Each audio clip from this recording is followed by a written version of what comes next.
try to, this is the first time seeing these documents, so I wanted to make sure I understood them. These water authority ones. So one says 40,000 at the bottom, the other says 80, basically 90,000. Yeah.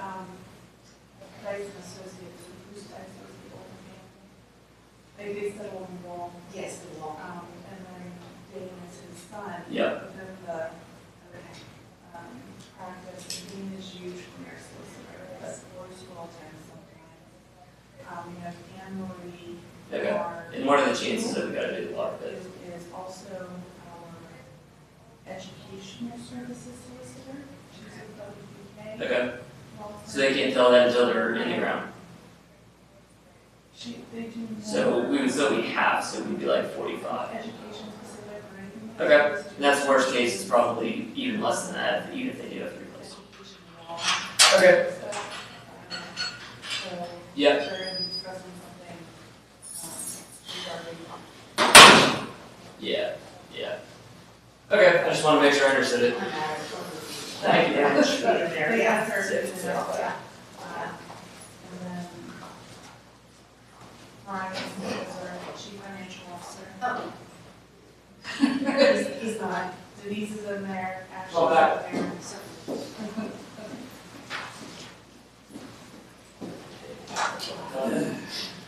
I just like that way she's walking.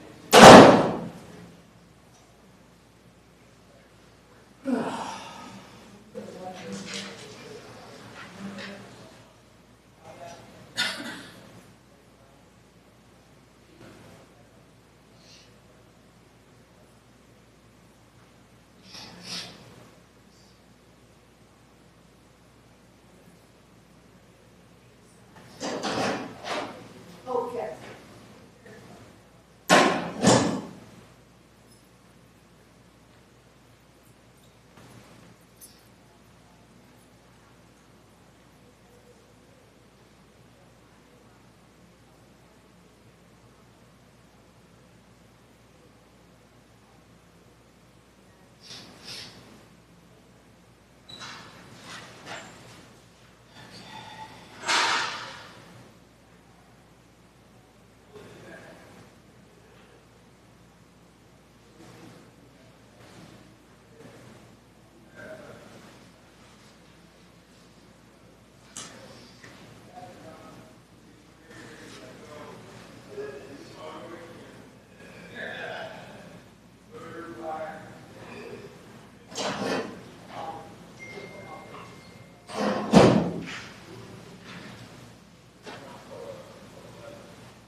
Yeah, we don't put the personal agenda out for public meetings until after the voting meeting's over.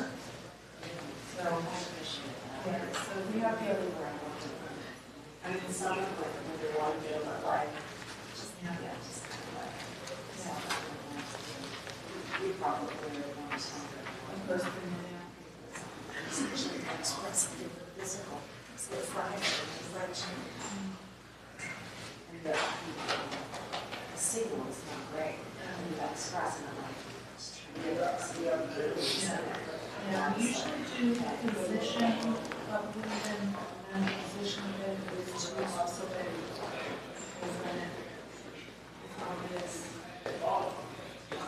Someone goes and position it, so it just say, oh, that's how that is. So to make it jump around and kids explain.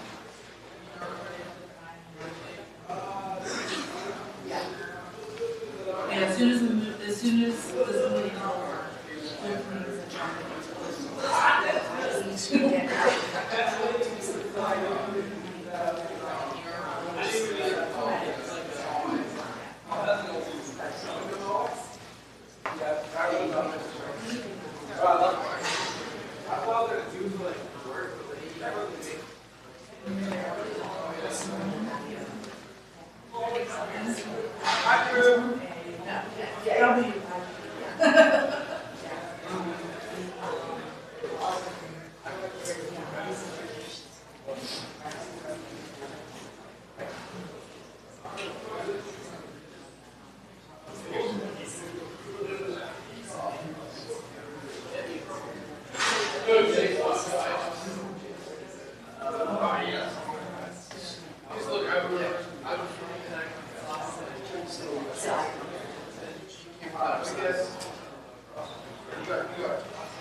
Long goodbyes are not always a good thing. I mean, there are people that I actually have and then Denise, she actually knows my boss, my first level boss. And she knows the first level boss. I haven't told him, yes. And I will call him. But if I can, it's not like I'm trying to be disingenuous, but I think if I told him, I told him out 30 days, I'm not taking sick time. It's not like, people, I would not do that, but I pledged you like 30 days, yeah, this transition over. There's a supervisor under me, I'm going to recommend she but, you know, I'll do it. I'll use my phone. You know, I don't believe that. So Project DART in AIU, that's the program I lead. Oh, okay. Okay. And I used to work at DART like back in the 2000s, but that's preschool, early intervention. Now, there's years in my career where I was in a public school, Norman for a year, I did long-term stuff, and then a few months ago in Virginia, I was in public, but when I was in Norman, I had the best time. When I had parents, because those kids, all of us, we did so much around that. It's incredible. It's still one of the funnest years of my whole entire career. And so, I'm here for this. I'm like, that Denise is going to take me back to that. Your office is like great. Good. Right next to the high school life skills Good. classroom. Good. So it's your office, life skills, life skills, life skills. So they're out in the halls and they're, you do a coffee Good. thing. The coffee, So yeah. they'll order coffee and the kids will come around and order the coffees that have ordered and collect money and stuff. And so you get to know them when normally you wouldn't, except they do activities and things like the class around them. They're cooking all the time, so you're gonna have amazing smells and you're gonna be hungry all the time. So just Good. be aware of that. Absolutely. They're baking Yeah. and cooking and they do a Thanksgiving feast and invite everyone in to That's exactly what and to know with them and they're, the life skills teacher here is Gina Dessel. What's your last name? Gina Dessel, Dessel. She's also the Special Olympics coordinator in Chihuahua now. And we're officially tonight passing track and field. The next track and field, but it's official. Yeah, it's so great. They have the meets. We have a couple meets here, so and it's so much fun. It's so much fun. The year I was there, and I was the practitioner, I was the speech pathologist, we made those kids, then was government calls, we did a whole vocab lesson, they made glow squares. My mom is an amazing, like, culture seller, or whatever, she took they designed each square. She put it all in a book, it still hangs in there, in her program. It was really, really cool, really cool. Yeah. I just, this is just such a cool thing, so, just so excited. How are you? Yeah. Drew Carpin, our athletic director. Hi, Hi. Joy, to be source, so nice to meet you. Nice to meet you as well. So she is on the agenda tonight for Director of Special Education and Student Services. Very cool. Awesome.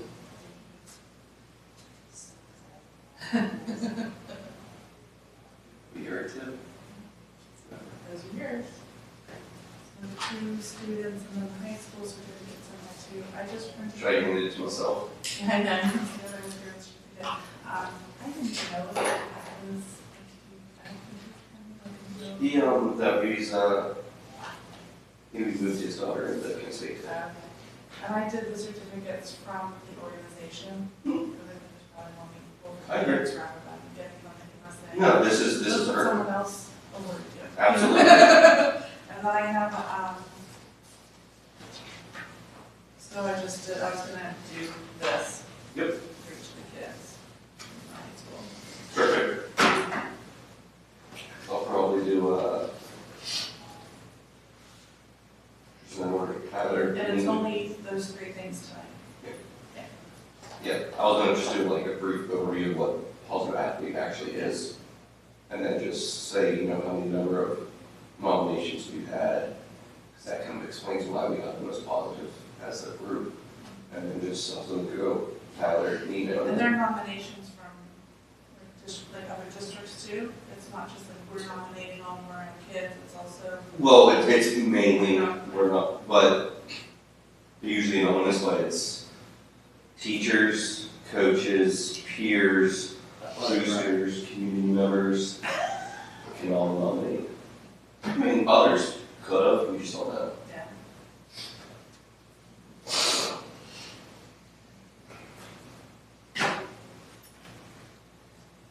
But if it sounds better, I'll say that other people nominate us.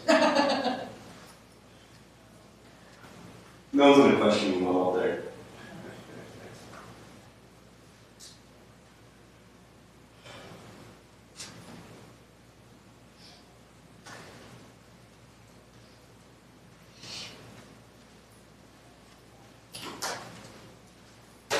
You may have already listened to Catherine.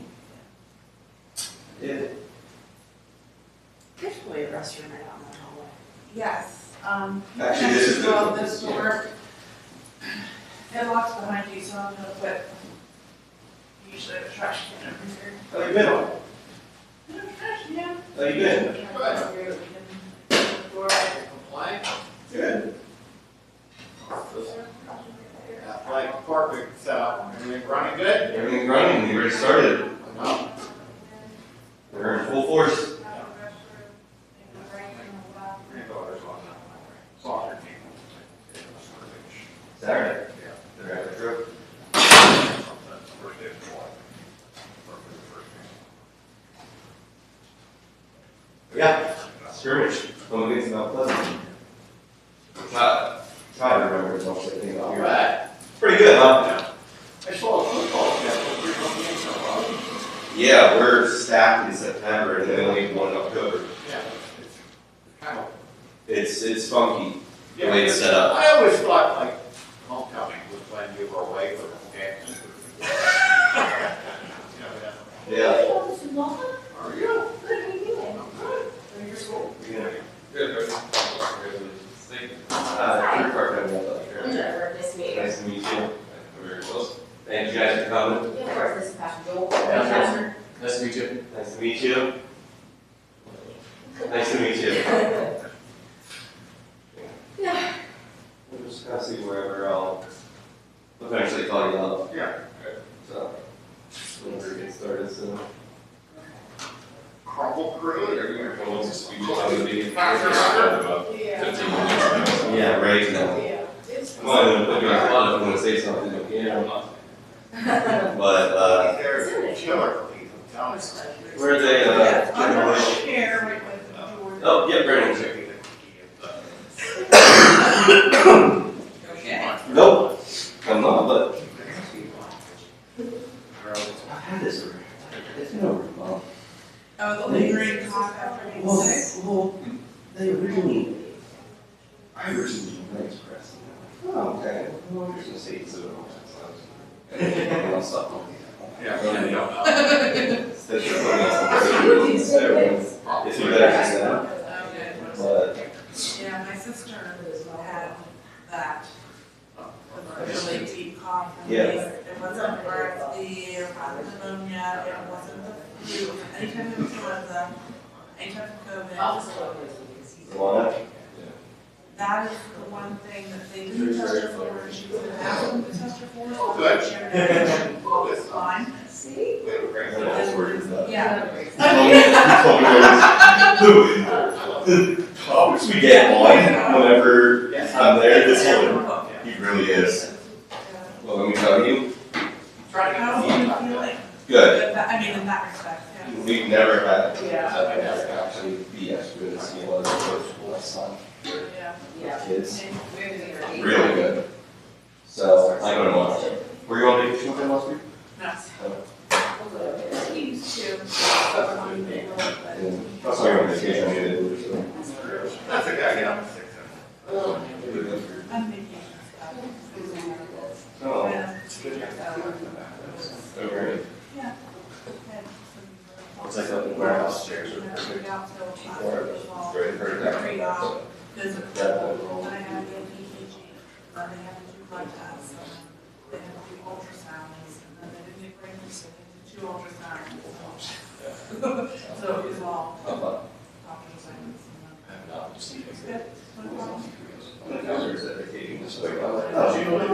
That doesn't seem like a, no. Yeah, I did that.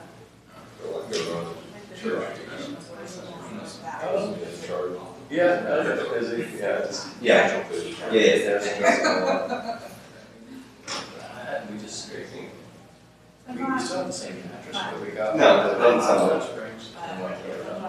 All the I think time. that frame, I'm doing this, I'm doing that this. just, I'm not 100% sold. Yeah. We went to Erie last week for a couple days, and we all slept there. Like the beds, right? What? And there was the 6. That's all. Yeah. You know, there was, Yeah. you know, some balls up there. Last week for work. Oh, yeah, you sleep at all. Have a problem. I've never Something been you know. under, Too often. general. COVID started out. Yeah. But it was the And then kind when we where, got you know, so it dropped once, and you COVID feel hit, like you wake up everything to stopped for a while. and Yeah. so we tripped back in. that. Back up like 2 or 3 times over the last couple months. Just draw it up. Yeah. Boston, our team base, so we're the ones that went before, so they're from, that's where they're headquartered. That's never fun. When you are in there and you start seeing someone wake up. You guys, like, Absolutely, absolutely. start commercials or like your YouTube commercials that have ready to. That'd be the box for those ones. Yeah. So that's really comfortable. Is it like? Is that something good? I guess, because when I see a big burly. Yes, so we got, and then I got a little bit of food, and it was a lot more cooler, I These guess. will take a lot. So, There you go. Everybody was joking, but. That's sound like it's real. Yeah. Like, okay, well, you. That's. I'm going to. playing like the magic. You're actually here right now. It's kind of. So they're in my house. That's. No, you don't match it. No, you don't notice it at all. I know it's reaching. I'm sure it's real. It feels a little bit different than a regular spring. Okay. I feel like there's something really You didn't come to see me afterwards and say, yeah, you're a redhead. Yeah. So very good. How you doing? Good. Yes, sir. All good. Yeah. Yeah, you do look like that.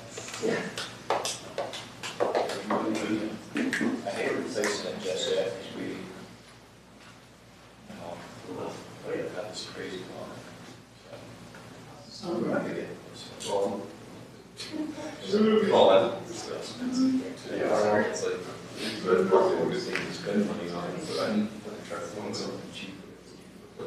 Yeah. That's what they say, is you spend like a third of your life on it, so.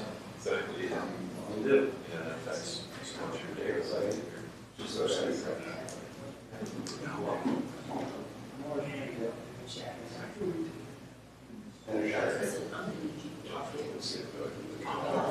Yeah. Definitely now it's legal to. Hey, Margaret.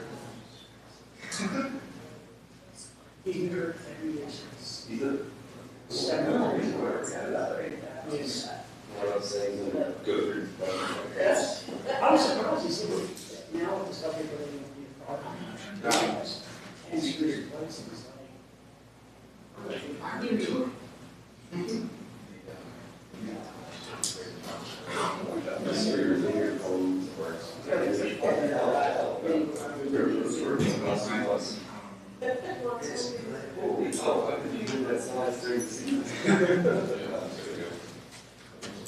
Same class. I saw it as a club yet. He's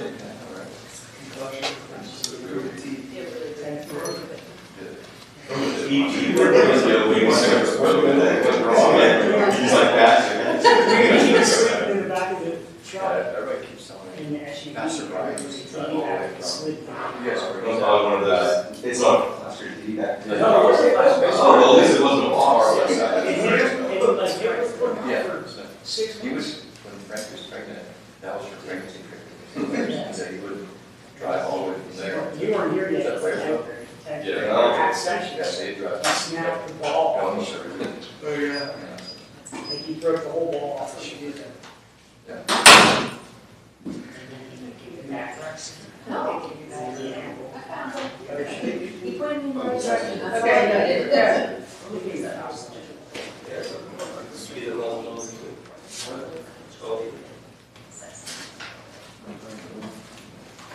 I think it was a scholarship. Yeah. It was a scholarship. Because, Yeah. I know last time it was one. that's why this is only, this is only in Georgia and Washington. Yeah, that's what I heard, yeah. Because like the first that's literally the only two places that do positive athlete. Yeah. Pretty cool. Yeah. My college players will still play online as well. What other functions do you have? Basically, like that. If they have, you can get cities and nights on next year, and see where's the almost.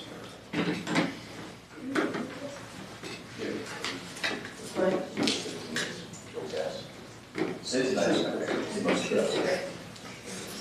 We do need to do game nights. Yeah, it's fun.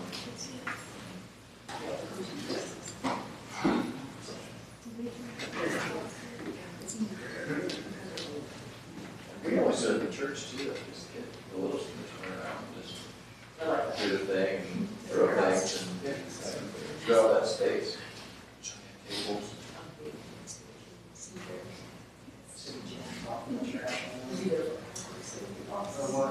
Have some version. Have that change in that.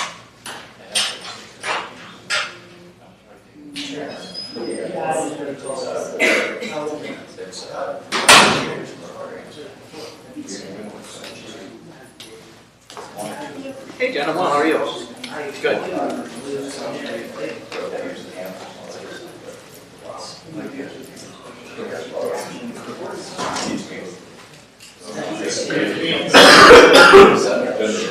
All that stuff, but then like, look at Tyler.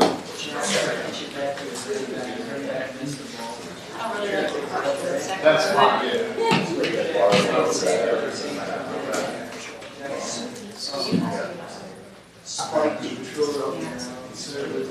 Just like you're good.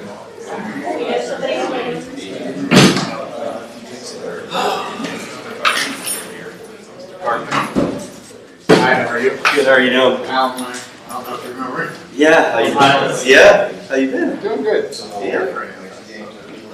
Okay. Yeah. Yes, foreign exchange. Mm-hmm. That's what we're doing. Doing pretty well. Yeah. Not even home myself. Did you? Yeah. Purple. Yeah. Thank you.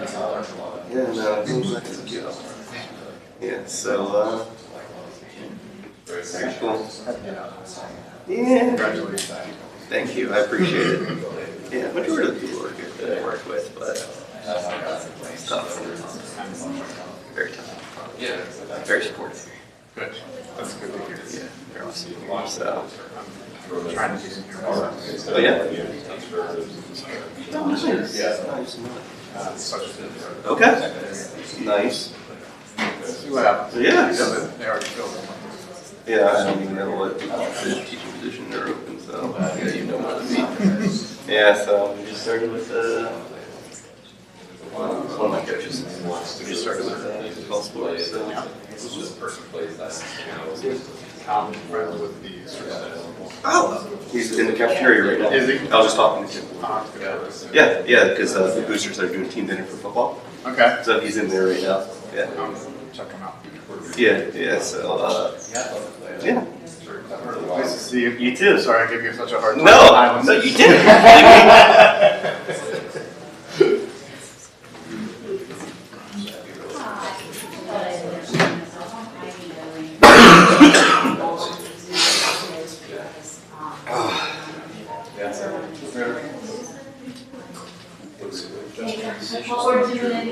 Yeah, got some positive athlete award winners. Yeah, we won the most positive high school in Western PA. Yeah, so that's pretty exciting. Yeah, the team's the. How does that, how's that determined? Is it the student athlete or? So they have a committee. This positive athlete. It's actually it's Heinz Ward's organization. So it's only in Georgia and Western PA. And they obviously they have a community like that. So they send it to us. We send in nominations, and it's based off of the number of nominations that you send in, and obviously the value of those nominations. So we did over like 30-some nominations, and they choose one for each sport. So we actually want to at least 10 out of well. And then because of the overall number that we've sent in, when it's like teachers can send in, teachers, community members. Are you like limited to the amount? No, so we've had certain sports that have sent in 3 to 5 nominations. And we've had some students that have been nominated multiple sports. So the school designation is based on? The overall number of nominations and the quality of nominations that you have. Gotcha. Based off of, because like, when you send in a nomination, whoever nominates you, they put it there, right? You know, why they're nominating you, and their committee reads all that, so you see kind of a collective of what kind of person it is, so. And then they also partner with PMC for male and female, and that's athlete of the year, and Nina brought her male. Because he's always injured. He's injured again, going to college. Yeah, just had late surgery. So, it's a good way to start the year. Yeah, definitely. So the school that I went to was maybe 25 minutes from there. So the first grade. The northwest, some small mountains. And then the town I lived in was about 30 minutes. Right, do some rock climbing, just like not official, like I have a road, just like over. Yeah. So basically, probably 4, anywhere from 4 to 8 times a year. Yeah. As well as things I can take for granted.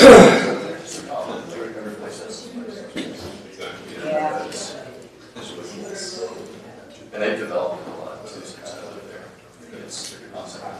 Oh, okay. A lot of people back.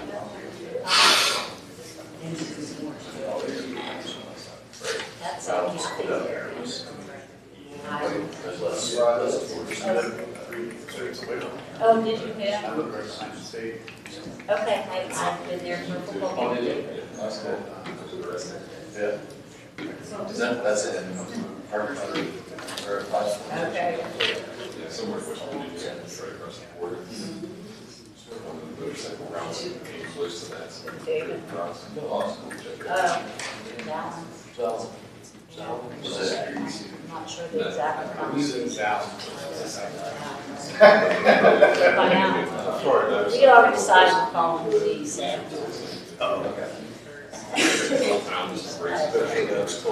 Yeah, yeah. Really?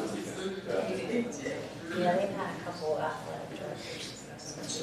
That's kids starting. I remember the movie. That was. One tire. No.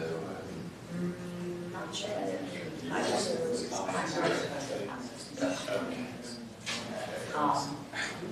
And like I said, I haven't seen a lot of Alan's papers, so I don't really know what he's into.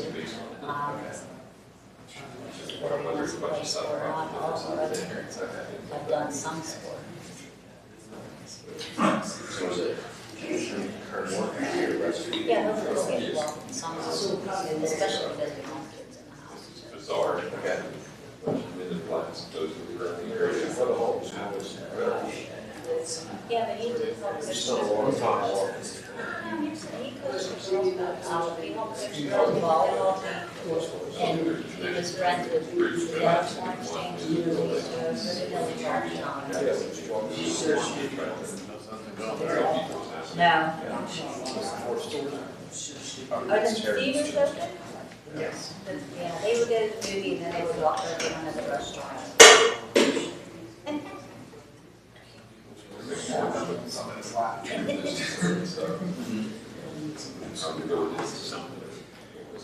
Right. That's usual. Probably. They are. That's it. I've seen some other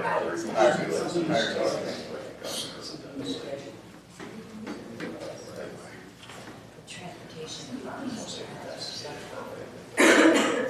really pursue it. Well,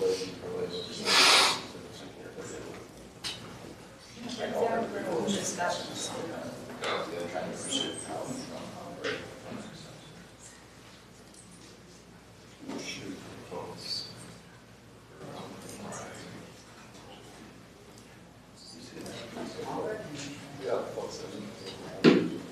They're not coming.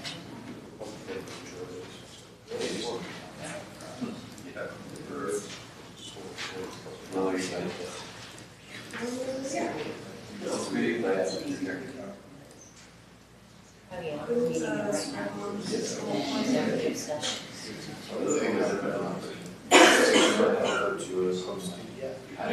No. Yeah, because we have the, do you have all these, like, biography stuff that tells you that?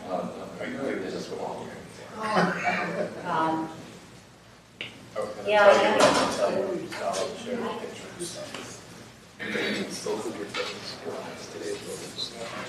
Yeah. Well, that's- Both of your phones.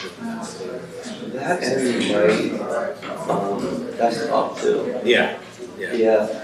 I was on a phone call with a parent and it kept, What it was like in stereo. Yeah. My personal phone was over here. He has his, I'm like, he said. I'm on the phone, it's like, I'm like trying to do this one and that one. I'm like, It happened like 3 times. I'm like, Yeah. And I was like, I'm really I sorry know, for doing that. and then it just happened a little bit ago. Yeah. So I don't know whether they're moving along with this issue. How you doing? Good to see What's you. up, buddy? You too, how you doing? Not too bad. How was the birthday? Good. Yeah. Yeah. Fun? Yeah, it was. I actually we went up to Kennywood. Did you come make this? Yeah, we went up, yeah. Oh, that's nice. Yeah, so we saw the band. Did he have a good time? He did. We were there until like, Oh my God, he must have. yeah, he passed out on the way home. It was the best. That's my favorite part. Yup. Keep him active. When they turn 14 and 15, they stay up until 2 and 3 and crash until Noon. It's not awful. I prefer not to have that, but. Ours like this stuff is sleeping. Really?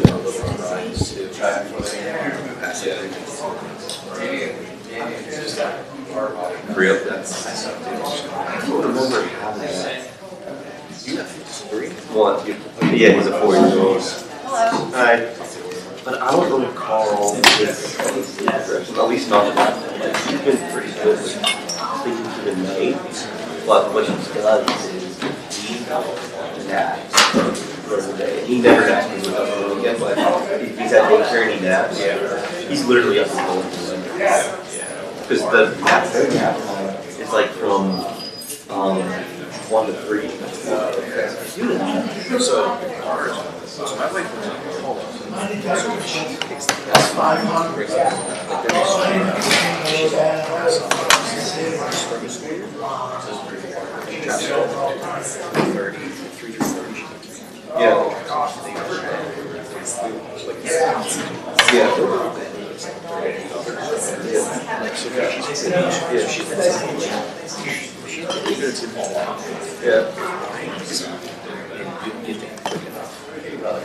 Him being loud wakes her up. I know, it's. I keep getting mad.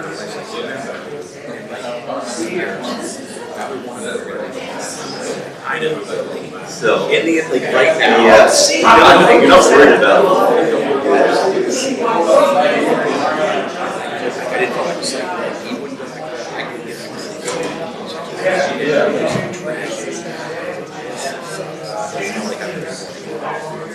Yeah, that's why, like, we're always finding one. We also really another. I don't know if I can do that now, but such a grind to get through that. I don't know how to do that.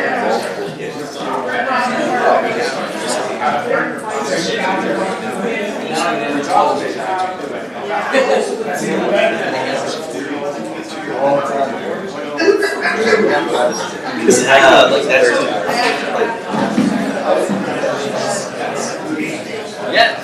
Good evening. I did. I did hear about that.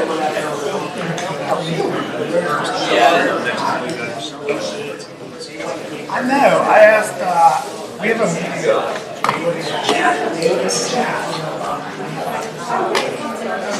You still doing shit? Yeah, I was about to say.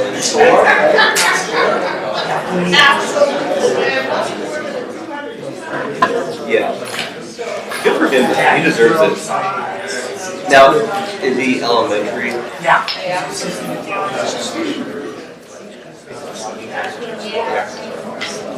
Oh, and thanks for working with me. Yep. I know he did a good job. Yeah, he's a really good kid. He's awesome.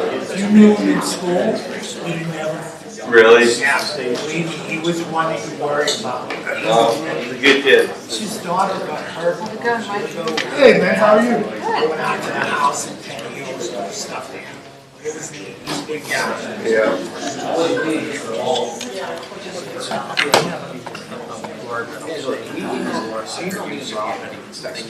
Counselor. We'll work on it. I'll work on this week. And I'll read my thing.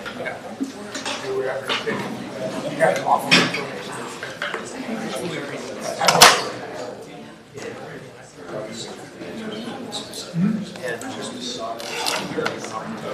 Yeah, I think that's pretty good.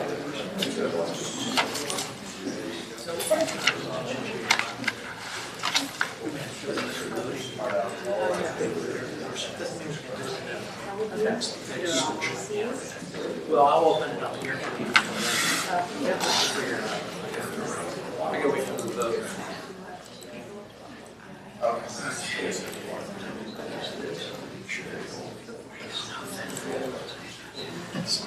I mean, you're important.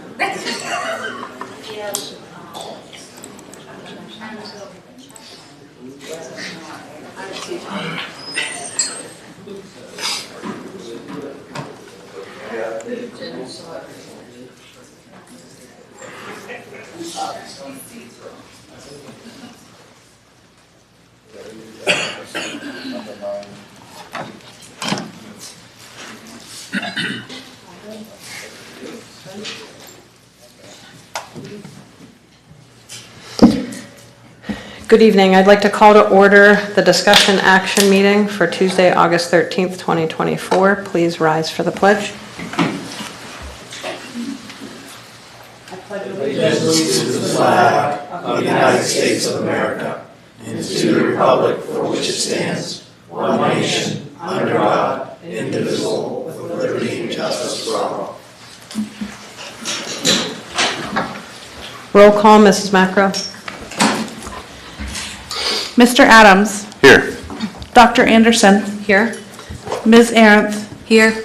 Ms. Chudowitz. Here. Mr. Caligiuri. Here. Dr. Richardson. Here. Mr. Sokolsky. Here. Mrs. Stepnick. Mr. Strapke. Here.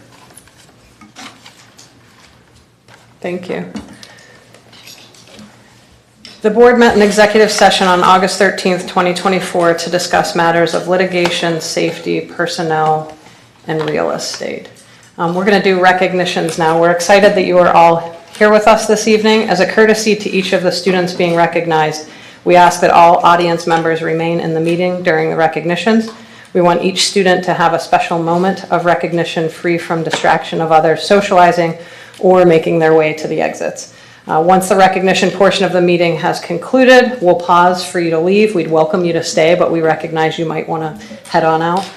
For seniors being recognized this evening, we'd like for you to share about your future academic, extracurricular, or professional plans following graduation. And lastly, after each student's recognition, if they would please make their way to the Plum banner in the back of the room, we'd like to quickly have a picture taken for you. Ms. Macro, all yours. Yes, we asked Mr. Drew Carpin, our athletic director, to step to the podium, please.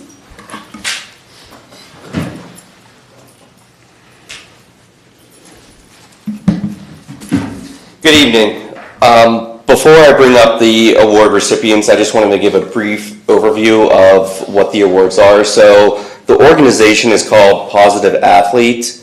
It's in two regions that it's run, in Georgia and Western PA. The reason for that is it was founded by former Steeler Hines Ward, who went to the University of Georgia and obviously played for the Steelers. So he wanted to start something in those regions to give back. And it's basically recognizing these high school students for doing the right thing, good sportsmanship, bringing out the best in others. So for the first one, I'd like to call up Tyler Wells.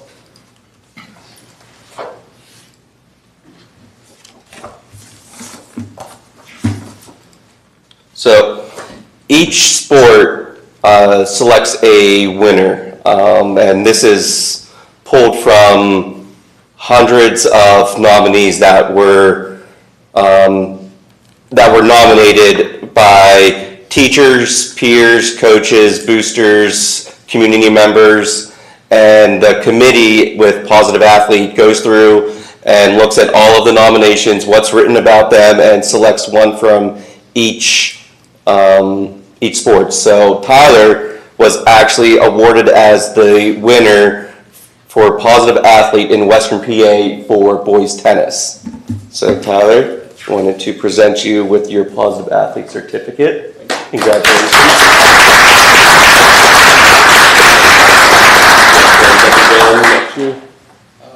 Air Force. Yeah, I'm gonna go into the Air Force after my senior year. Nice. Thank you. Thank you.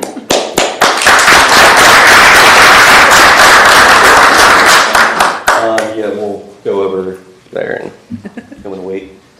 Yeah, you can do them together. So the next one, they also do a male and female comeback athlete of the year, partnering with UPMC, taking a look at obviously student athletes that have gone through adversity due to injuries.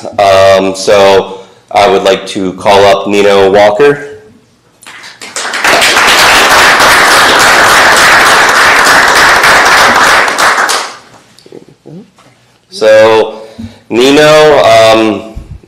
was a senior this past year on our wrestling team, and he has been through multiple injuries.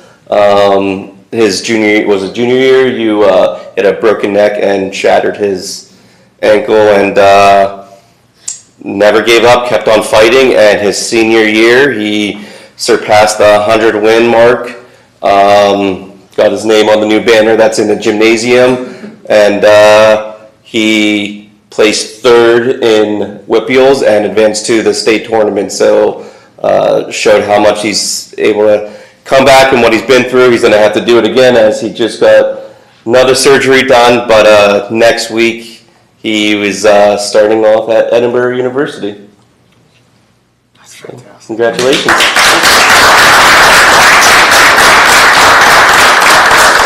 And then finally, they do an overall award based off the number of nominations that are sent in. Again, this is a team award from everyone in our community that sends it in. They send it to us, we push it out. The teachers, coaches, boosters, they all do a great job with it. And out of hundreds of schools that are in Western PA, we were actually nominated as the most positive high school in Western PA, so we did receive that award.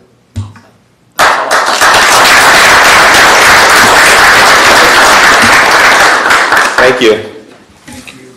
Mr. Carpin, will you stand with them in the picture, please? Yep. Thanks.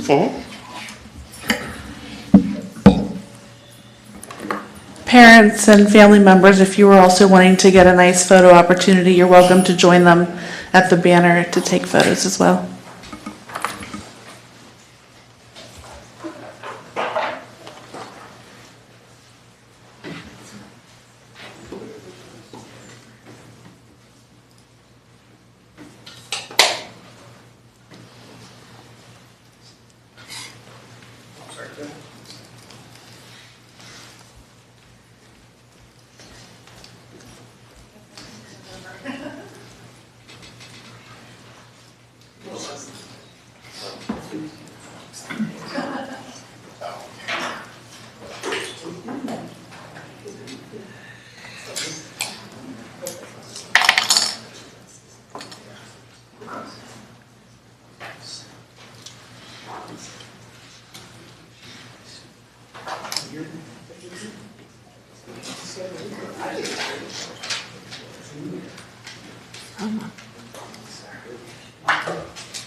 This concludes the recognition portion of our meeting. If you'd like to stay for the remainder of the meeting, you're welcome to, or you are welcome to go ahead and leave at this time.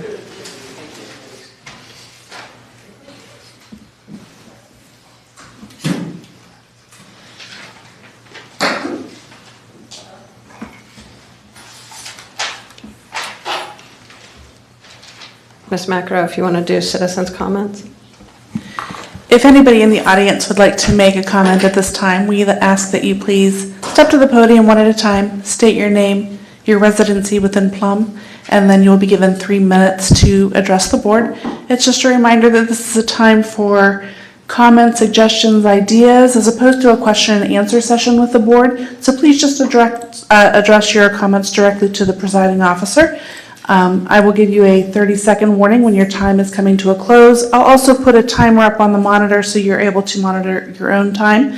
Whenever you're finished speaking, I just ask that you step to the clipboard that's at the end of the table here and put your name on there so that I spell it correctly in the minutes. So if you would, just step up one at a time, and you're welcome to begin your comments.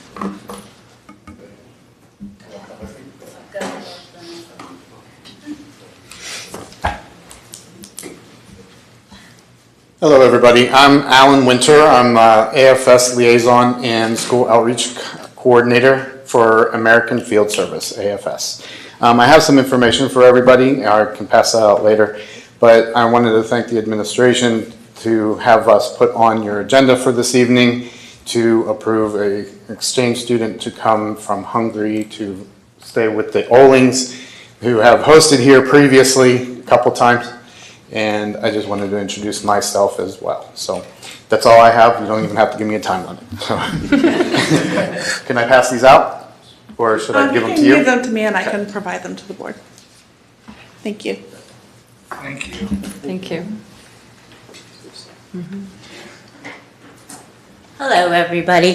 Well, I'm so nervous, but I shouldn't be. This is my 5th time up in front of the board, asking you all to please approve our AFS student to come. Some of you may have remembered them in the past. They've all participated in a sport while they've been here. They've been good kids. They haven't been down to the principal's office.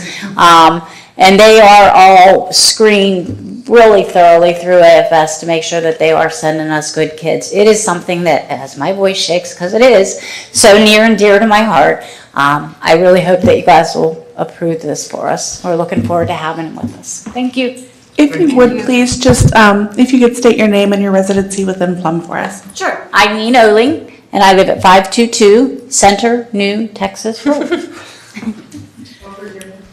And then if we could just have you, sorry, just write your name on the clipboard so I spell it correctly. Thank you. I forgot to give my residency. I live on Oakland. Are there any other comments at this time? Okay, Dr. Anderson, back to you. Yeah, absolutely. And we did have 2 of our foreign exchange students present to us in May of this past year. I did hear that. I was Yeah. supposed to come, and unfortunately I didn't. They did an awesome job, and they were wonderful to have in the district, so we're excited to have another student as well. Thank you. I'm looking for more. Absolutely. Okay. And just like that, a new school year is upon us. While our students and families have been enjoying the summer sunshine, our administration and staff have been hard at work making preparations for the 24-25 school year. From our improvements to safety and security, to our work to provide families with visibility into students' learning and coursework, to the obtainment of grant funds to support transportation improvements, to our hiring of exceptional candidates to fill vacant roles, we couldn't be more excited to see what the 24-25 school year will bring. Our fall sports and activities are in full swing. The band played an excellent preseason concert this past week. Football and cheerleaders are spending more time on campus than at home these days. The cross-country team, girls tennis and volleyball have hit the ground running. The golf teams are chipping away along the fairways, and our soccer players are running time trials and getting prepared for their first scrimmages. Specifically tonight, I'm excited. We will hear about our purchase and implementation of Centegix, a comprehensive system to provide accurate and immediate responses to emergent situations in our buildings. And I'm excited for our public to hear all about this implementation. And I'm also excited to be able to bring on board a new director of special education later on in our action meeting. And so, Dr. Walsh, I will end there and let you go ahead forward with your report. Thank you, Dr. Anderson. Yeah. As you're aware, August is a time when we start to hear the band practicing in the stadium, our student athletes and coaches preparing to compete in a new section. One can feel the anticipation and promise that lies ahead for the 24-25 school year. Our faculty, staff, administrators, and parent groups, our boosters, our PTAs, have all been working together anticipating our students' first day on August 21st. Just a reminder to the community and to our parents that our Meet the Teacher is for the secondary is scheduled for tomorrow. It's a great opportunity for kids to walk their schedules, check out their lockers, parents to have conversations with the teachers, and the elementary will follow on Thursday. I would encourage parents to review our digital backpack, our online syllabi, and update their emergency information in Sapphire before the start of school. And as always, if they have any questions, please feel free to reach out to their building administration or department with any questions. We'd be more than happy to assist. As you know, I've been talking for some time about Portrait of a Graduate, and I'm really excited that in the very near future, we're going to start pushing out communication to engage our stakeholders internally and externally. We are hoping to have somewhere between 60 and 100 community members engaged in this process. I believe that the Portrait of a Graduate for Plum Borough should really focus on birth through graduation. And we are going to engage our preschools, our daycares, that filter students into our system. Communication will be going on shortly, and I would encourage everybody internally and externally to get involved in the process. You know, some of the questions we'll be asking is what competencies do we want our students, what do they need to thrive upon graduation? What is our shared vision as a district? What experience should our students have before they graduate? Internships, job shadowing. What digital competencies do they need to have in order to prepare them? Not to mention the soft skills that are essential in competing after graduation. So I'm really excited about this upcoming year. I really look forward to the students' arrival. And I'm always excited when we have on the agenda our exchange students.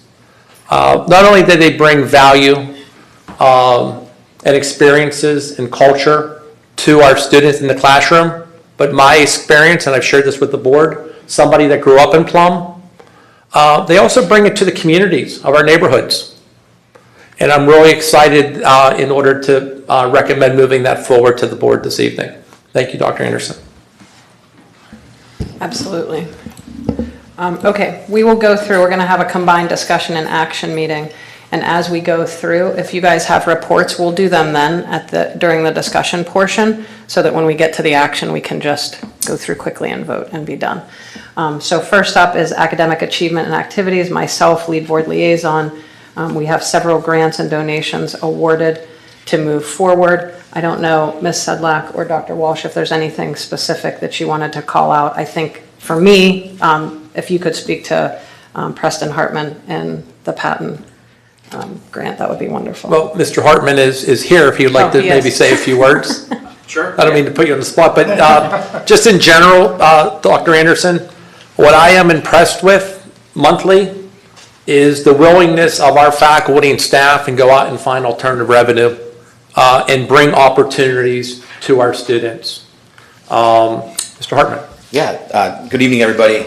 Just in regards to the specific grant, it was a opportunity directed towards developing future special educators. And so I worked with some of our staff here at the high school, Ms. Dessel, Ms. Hugo, Ms. Piper, Ms. Kennedy, with their respective extracurriculars that relate to special education and also future educators of America. And so we kind of combined some of their thoughts and ideas of how they'd like to grow and expand, and given the grant opportunity to fund opportunities for students to gain knowledge in the workforce in the field of education, it was an awesome fit, and we were able to get money secured for our Future Educators of America Club, our unified sports to expand from the bocce team to the track and field team, and our Best Buddies programs. So we're excited that we have these additional funds to help support those programs, but also grow them. And hopefully, you know, in a few years, some of these juniors and seniors that are exploring the field of education, maybe they're some of the ones that are sitting on our interview panels and applying for jobs in the future. So that's the key, right? That's the hope. But along with the other grant opportunities, we're continuing to hit the pavement in the sense of, no pun intended, with the buses, but certainly looking at all other funding opportunities to find whether it's federal, state, or local funds that might help support some of the programs and initiatives that we have here in the district. I'd like to just acknowledge Mr. Hartman. I think this board has seen the work that he's done. $5 million for electric buses. That doesn't count the tens and hundreds of thousands of dollars that has come into our district now that not only is he our director of virtual learning K-12, but we have somebody dedicated to grants. And Mr. Hartman, I would just like to thank you in regards to the good work that you're doing to open up and provide opportunities for our students and our faculty. It has not gone unnoticed. And if I'm not mistaken, at the request of your conference, you may be presenting at that conference. Is that correct? Yeah, that's the hope. I was approached by the IU, specifically with Waterfront Learning at Allegheny Intermediate Unit, and they'd like to team together to present to the Digital Learning Annual Conference in Atlanta this year on how individual school districts can partner with intermediate units to create their own essentially online programming and what they can do to develop a partnership there to, again, offer opportunities and alternative education for students within the public school district. And I still think back to the first night that we opened up, or I should say you opened up PDLA, and I think we were on the phone at 11:30 at night saying, what's going on here? But I believe what we have here is the model, and I appreciate your willingness to share the good news about the Plum Borough School District nationally. Absolutely. So thank you. Yeah, thank you very much. Yeah. Okay, so first we have 5 to move forward, all the grants and awards. Okay, thank you. And then do we also have 5 to move forward, Mr. Hartman going to the Digital Learning Annual Conference, letter B? Enjoy Atlanta. That's Yeah. my favorite place. Thanks. And letter C, we have our foreign exchange student from Hungary for the 24-25 school year with AFS USA. Do we have 5 to move that forward? Okay, wonderful. That's all for me for this evening. We'll move on to, did you have something?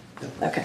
We'll move on to community engagement, inclusion, and outreach. Dr. Richardson, lead board liaison. Do you have a report for this evening? Nothing for tonight. Okay, wonderful.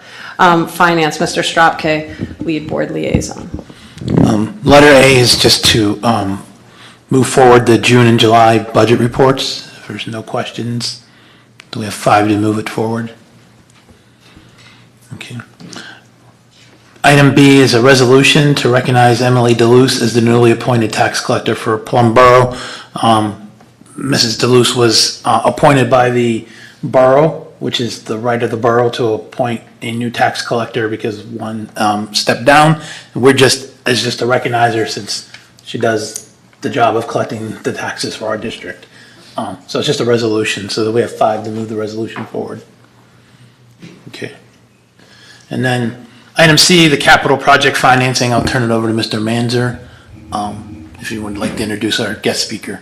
Absolutely. So we have Jamie Doyle that has joined us once again today to review really the same presentation that she has provided this board in the past, but with an update of recent market conditions and next steps to our project financing plan.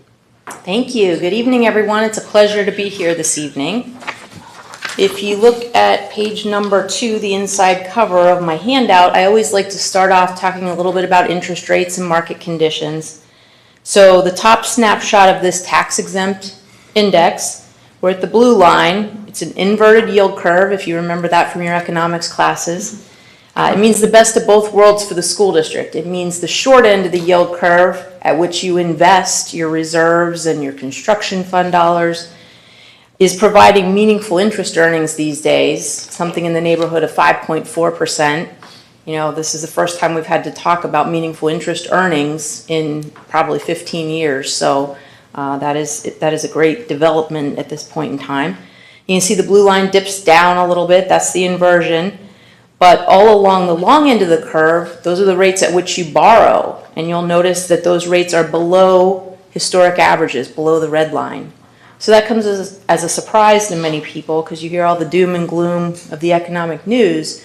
But as a tax-exempt borrower, it's a very, very attractive environment. In fact, you can lock in rates, I'll call it in the low 4%, and then invest in almost the mid 5%.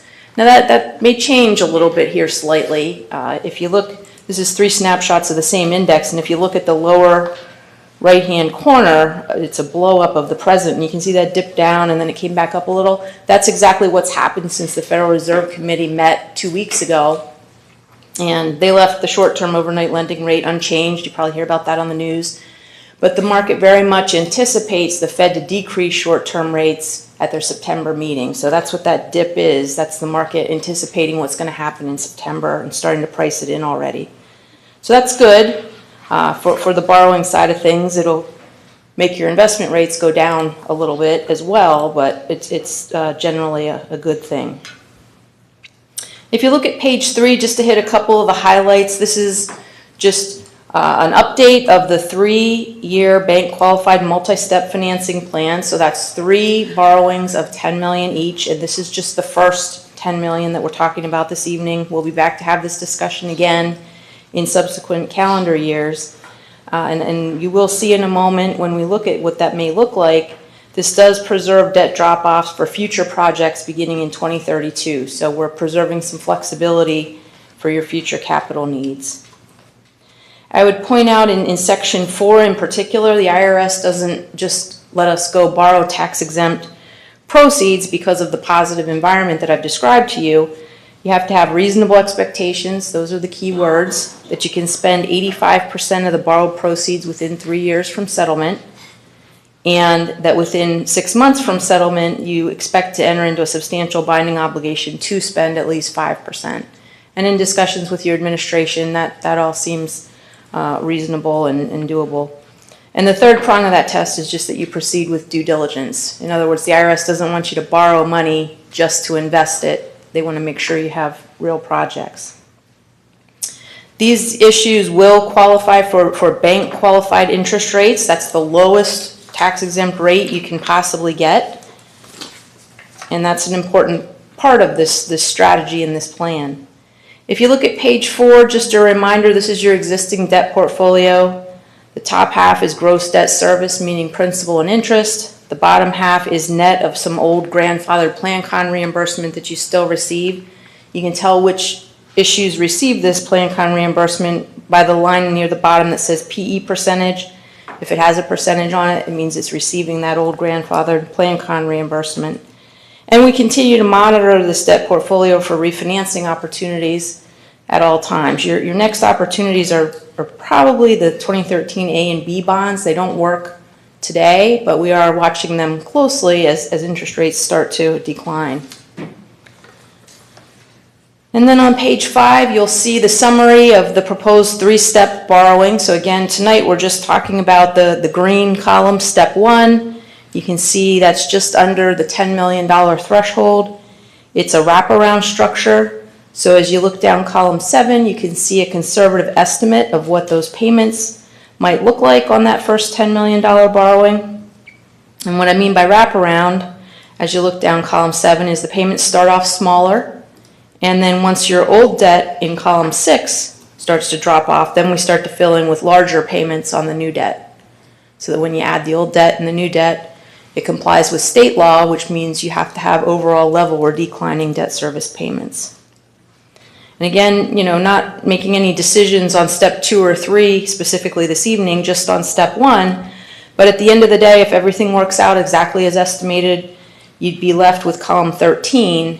And so you can see the red box in column 6. Right now, your running rate in your operating budget is about $7.446 million a year.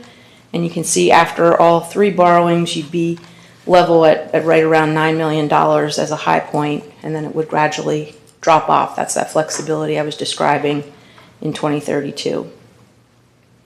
The 3-step borrowing plan in mils, it has a millage equivalent in that last column of about 1.01 mils. And again, not much has changed on this page from our last presentation. And finally, on page 6, there is a sample motion for your consideration if you'd like to authorize the finance team to go ahead and get the paperwork in order for that first $10 million borrowing. The finance team consists of myself as your independent financial advisor, Dinsmore and Scholl as your bond counsel, Stiefel Nicholas as your underwriter, and of course your local solicitor will be involved as well. And again, that'll be under that $10 million mark is what we're proposing. The sample timeline at the bottom, if you're inclined to pass the motion above this evening, we could be back with said paperwork in order as early as your September 24th voting meeting, and we could be in a position to lock interest rates in as early as September 25th. You'll notice those dates say or later after them. If September 25th is not a good day in the market, I'm going to call your business administrator and I'm going to say we need to hit pause and wait for this to settle. But that's the earliest you could lock in interest rates. And there are a lot of issuers that are trying to get into the market in between the September Fed meeting and the presidential election. So that might be the sweet spot is what many issuers are trying to target right now. So we want to position you to get into that as early as possible if it makes sense, and if it doesn't, we'll just hit pause for a little bit. So I'm happy to answer any questions that you may have. Again, nothing substantially different from what we last presented, but it is time to go if you're ready. I just want to add, thank you for the update. I think I lost my microphone here for the cover. I'm sorry. Thank you. I really appreciate the detailed and transparent analysis of what we're undertaking.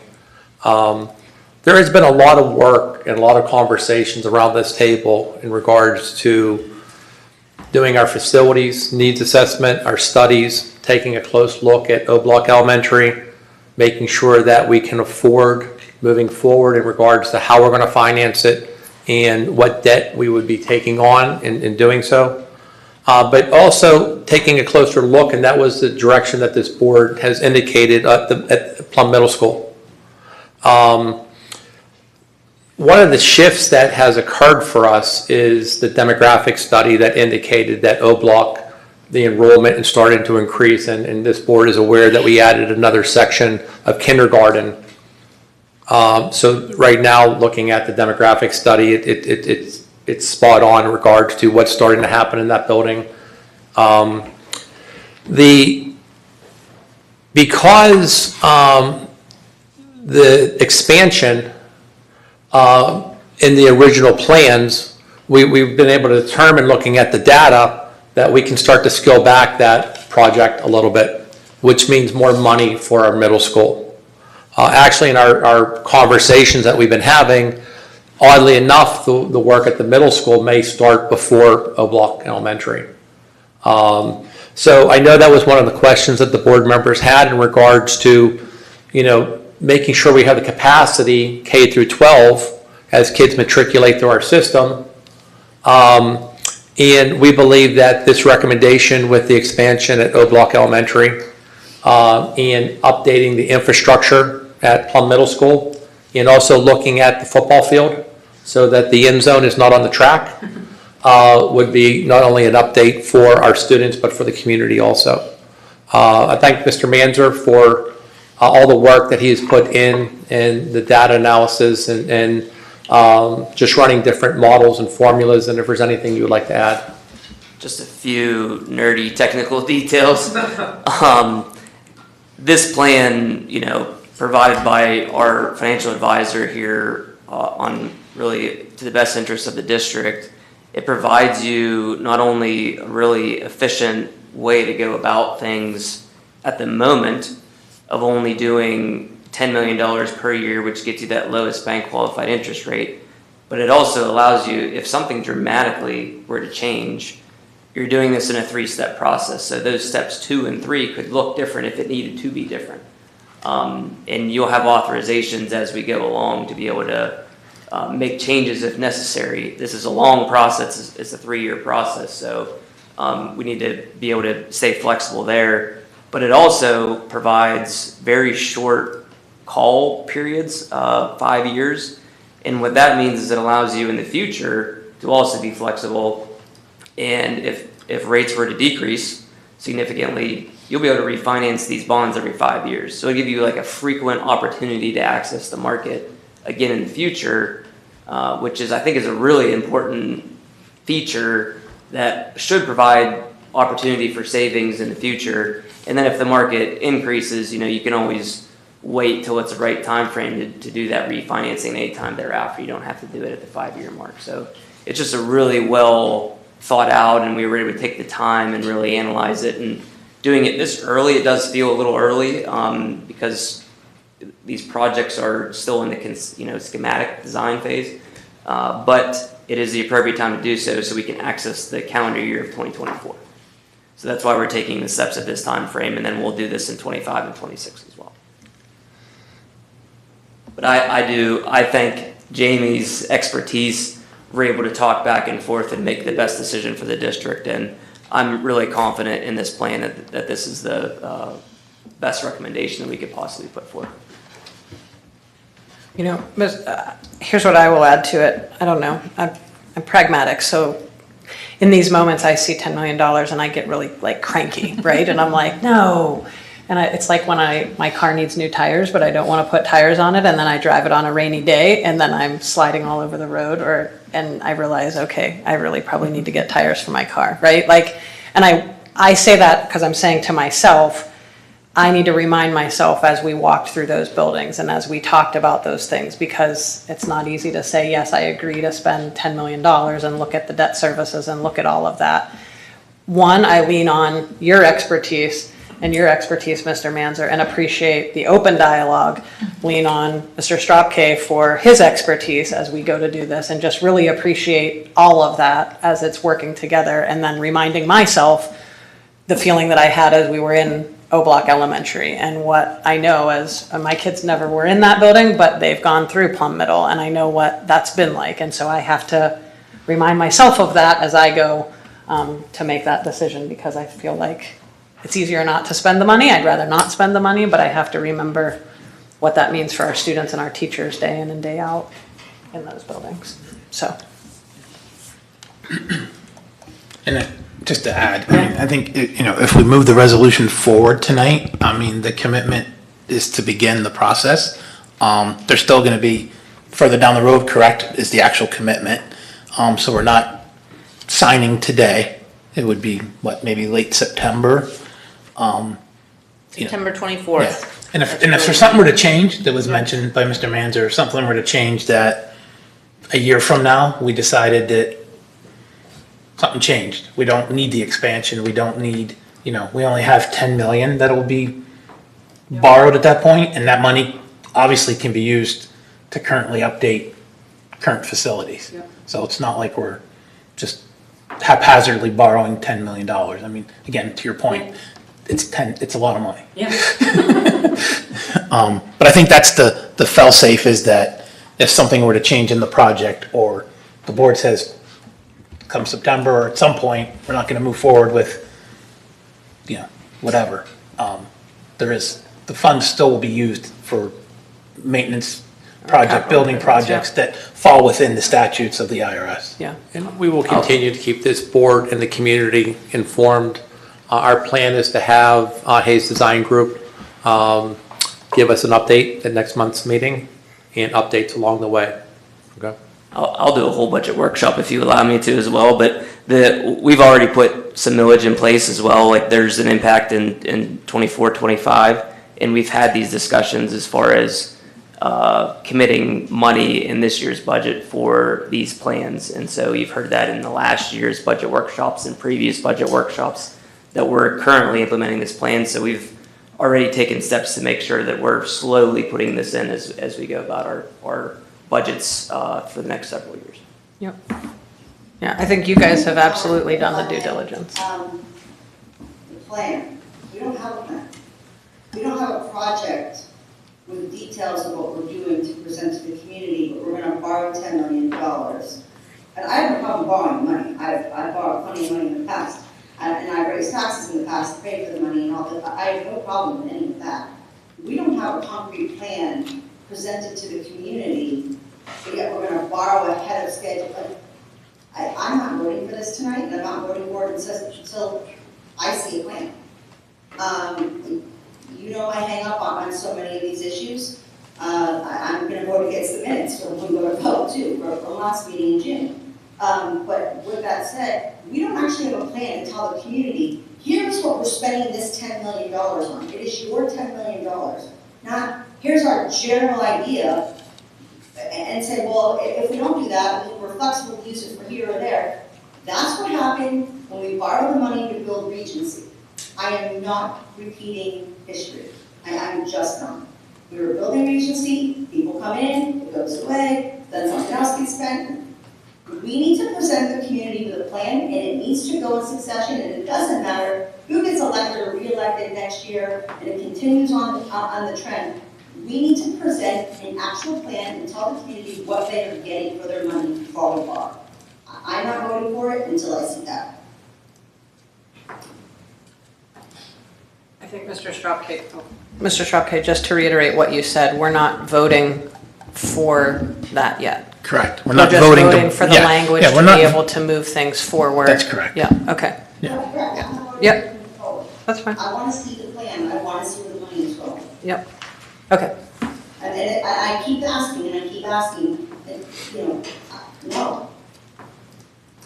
And just to Michelle's point, I think Dr. Walsh mentioned it, next month, I think Hayes Design Group's going to make a presentation, which is going to start laying out where those funds are going to be. The board approved the design phase, and they're currently meeting with our administrative team. They're meeting with faculty and staff.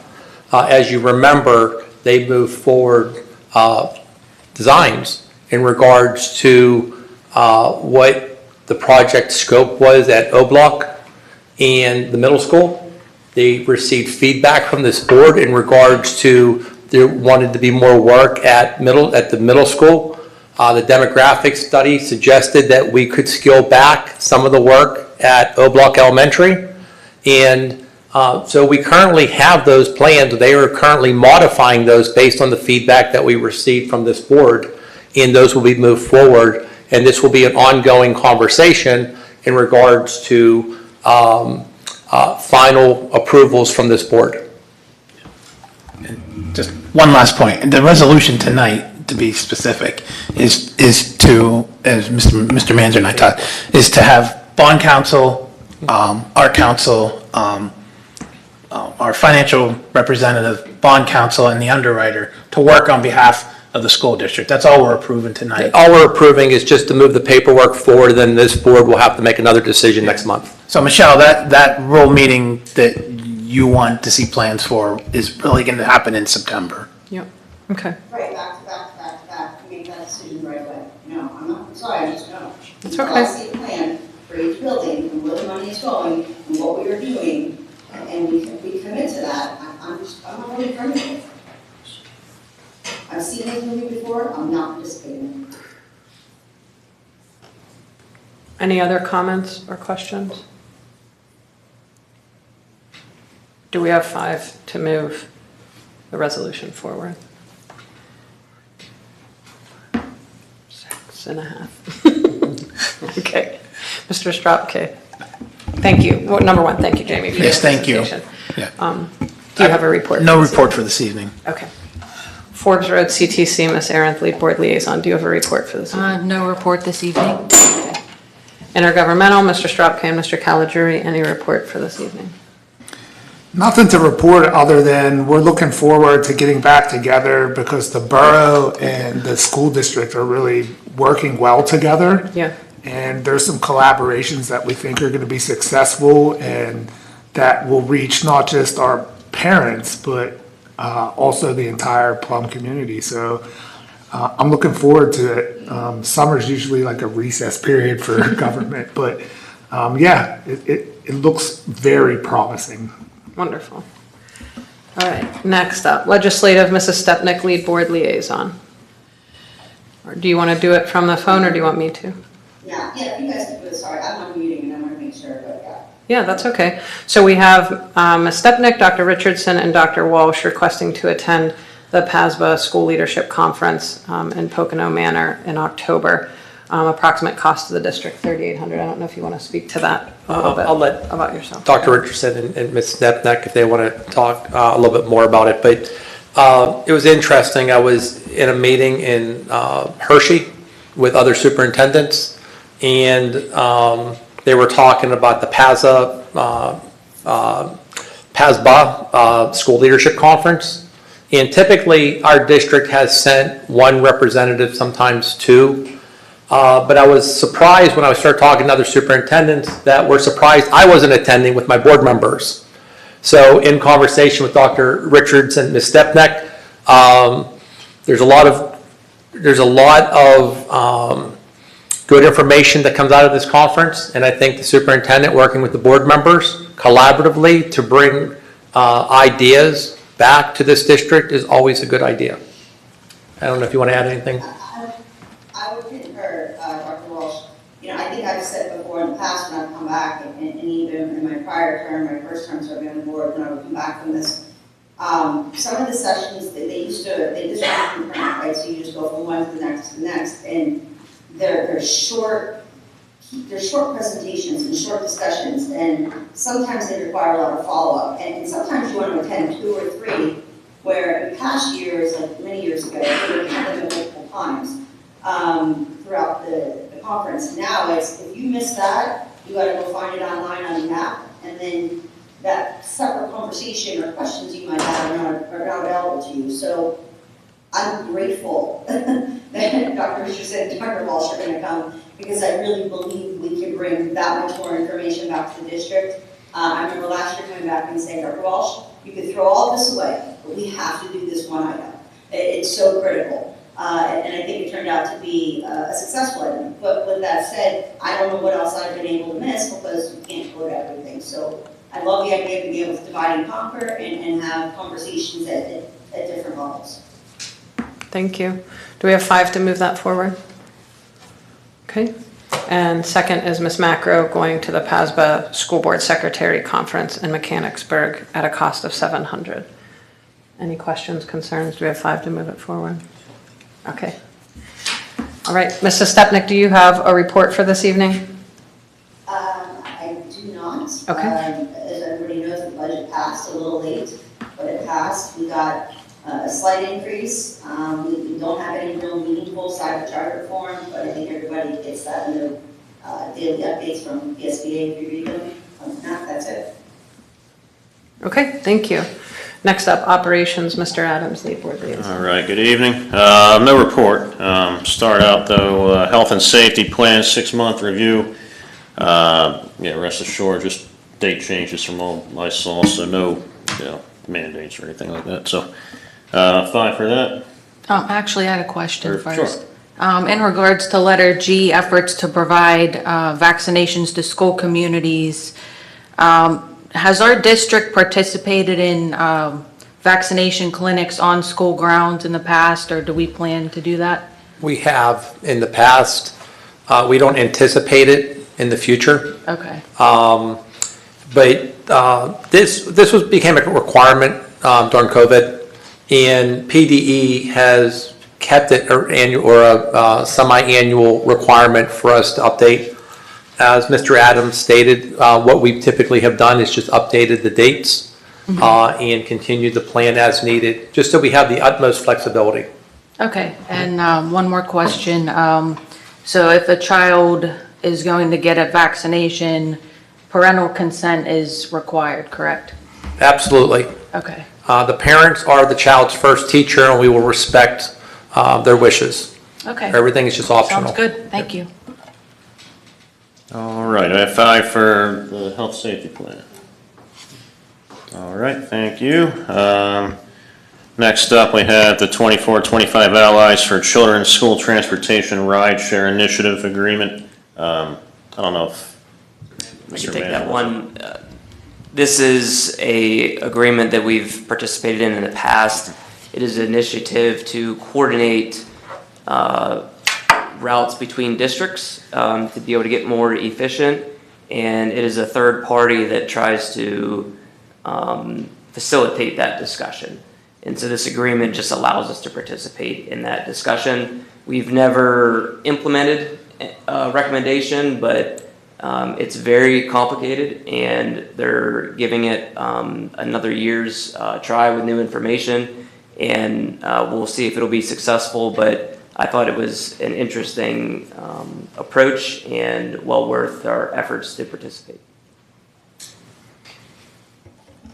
All right, I have 5 for that. Thank you. Next up is the Centegix School Board presentation. I'm probably going to hand it over to Dr. Boyers. Yeah, looking forward to having this in the system, though. As Dr. Boyers is going to the podium, I just want to take a minute. I want to thank Dr. Boyers, Mr. Letta, Chief Hanna, in regards to the good work they have done in not only the recommendation of Centegix, but the deployment of this, I believe, very valuable tool, wearable panic alarms for every employee. You'd be remiss if you didn't look at the news, KDKA, WTAE, WPXI, any of the Post-Gazettes, Tribune Reviews, and not see Dr. Boyers talking about what we do in order to keep our schools safe. And I just wanted to take a moment to thank him and the team in regards to this new resource for us. Thank you, Dr. Walsh.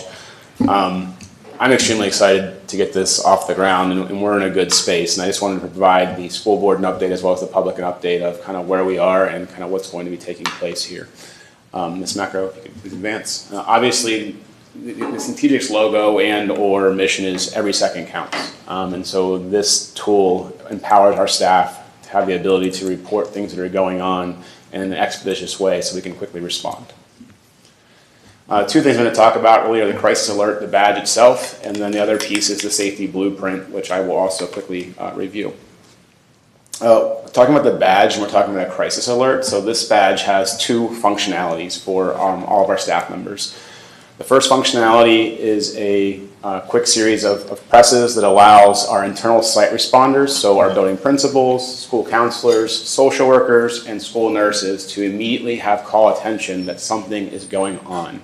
A student health issue, a staff health issue, even beyond the landscape of the walls of our building into our athletic fields. And so that gives that information, the empowerment of the staff to have that go off, but also that response team to immediately respond. And so that's the first technology piece that's important about this badge. When that site response goes off, our administrators and those team members will see an exact geolocation of where that person is, who set it off, and give them the idea of the timing of what's going on there. And then I'll talk about some of the assets moving forward. Next slide, please. From a crisis alert standpoint, we can do two things out of this. One is run all of our drill sequence to practice our drills and our procedures so we can continue to enhance our safety procedures, but we can also run any type of emergency from this. And this technology allows, one, if the badge is repeatedly hit, the ability for any staff member to lock our building down, to notify all staff on campus, external staff, and then also in collaboration with the Plum Borough Police, give them the necessary information for them to respond in a, God forbid, awful situation. However, from a drill standpoint, we have now a visual cue, and so if you look around this room here, since it's a larger library learning space, you'll see the beacons. The beacons will have a color coding system that will match our response in an effort to draw immediate attention to what's going on. The second piece of that is the automation of the PA system, as well as through our classroom phones. So the message is going out immediately, where in years past, running drills, we'd have to stop, pause, and have someone communicate that via the PA system. Another layer to this piece is talking about the drill sequence or the emergency, but also giving quick, concise procedures, so that way when people are in that fight or flight mode, that they're at least hearing and listening to what is being responded to. The next piece is the actual technology takeover, so all of our devices will be taken over. Right now we're working with Centegix to have our Promethean boards also be taken over, so that would be a secondary visual cue with instructions in our classrooms and learning spaces. And then lastly, again, the site responders having that real-time information of what's going on, where it's at, and what's the location within the respective building. We talked about the beacons a bit earlier. So again, those beacons are in hallways, classrooms, locker rooms, restrooms. And so really closing that gap to really help students understand that if you're in the restroom and something happens, you now have another visual cue on what's going on. And then we have the beacons outside that also cover the periphery of our buildings. So that way, again, thinking about football games, PE classes being outside, things of that nature, that we can also have the same technology happen outside of our walls. We are in the go live phase. I'm extremely excited for this and the work of Chief Hanna and Mr. Luletta and Ms. Smith. We will be fully implementing this on August 19th. Our staff will go through the respective trainings. The site responders have all been trained. Centegix has been on site. They've gone through each building's team, had them activate alerts, clear alerts, ask questions, and learn. I also had the pleasure this morning to visit every building, and I did the exact same walkthrough just to ensure that our timing on the PA system and things were very much in sync, listening to their PA systems to make sure our treble is good, our balance is good, our volume is solid, and we'll continue to do that process as we have students back in the building and a bit more volume within the walls. But as of this morning, we were able to walk each building and walk through each drill sequence and also run various emergency sequences. And then lastly, one of the most important pieces beyond the empowerment of technology is the ability to understand, again, that geolocation, but also understand what are those assets that are nearby. So if we have a student who is in cardiac arrest, The nurse is going to be able to see, is there an AED station nearby, or does she have to grab the AED and go with her? So again, the ability to understand AEDs, fire extinguishers, fire alarm pull stations, gas shutoff valves, power supply shutoffs, things of that nature that we can map onto these maps to ensure that we have the appropriate assets labeled and continually up to date. And so we're working with our school police to update those on a monthly basis. Where is that map? That is on the actual internal application, so those are the site users. So myself, Chief Hanna, the police officers, the administrators, and the Plum PD only have access to that map. Okay. Yeah, so only certain users. But again, that's giving that key personnel and that grid takeover of allowing us to understand location, space, what's going on, and who needs assistance. That's it. That's the high level overview. It's been an amazing experience. I'm really looking forward to utilizing this technology. And as Dr. Wall shared, we've had the ability to walk buildings and speak with staff, and I think our staff feel safe and empowered. I think they've always felt that way, and what we're hearing is this is one more layer thanks to this board and to the work of some of the team members that are able to provide that opportunity for our staff and ultimately our students. Dr. Boyers, you mentioned that the deployment and the training will occur next Monday. That's when we have our district kickoff. The band will be playing. We'll address the entire faculty and staff.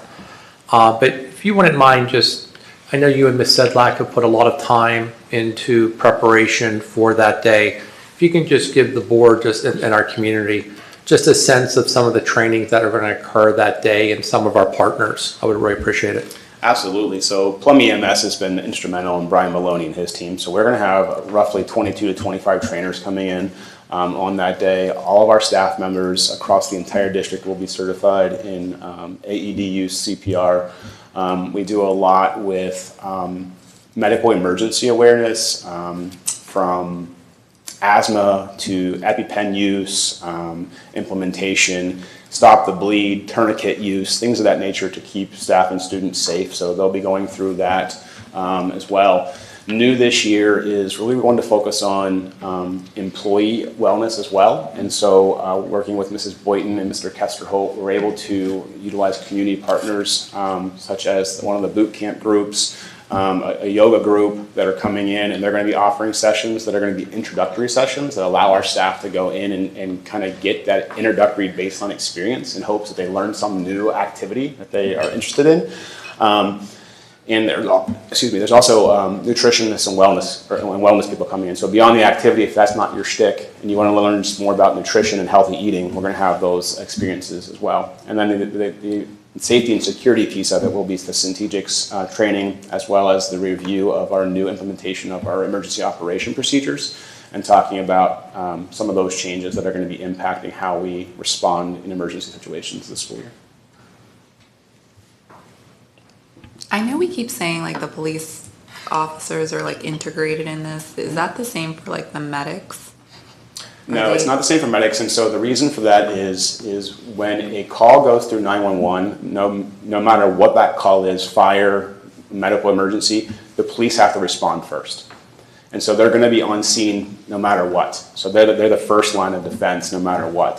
So they're going to have that integration. And then I have one more phase with the county that I'll be following up on tomorrow that will kind of secure all of those various stakeholder groups. I would add, Dr. Richardson, part of our analysis was our needs assessment, internal analysis, external.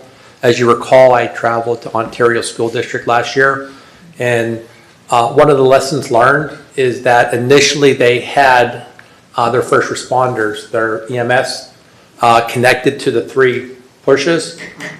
A kid would fall on the playground, scrape his knee, a bloody nose, they would press it. They realized the level of information wasn't appropriate to notify externally.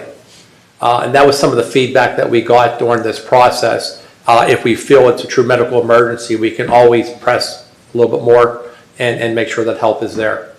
But that level of support can first be triaged at the building first. We have a school certified nurse in every building.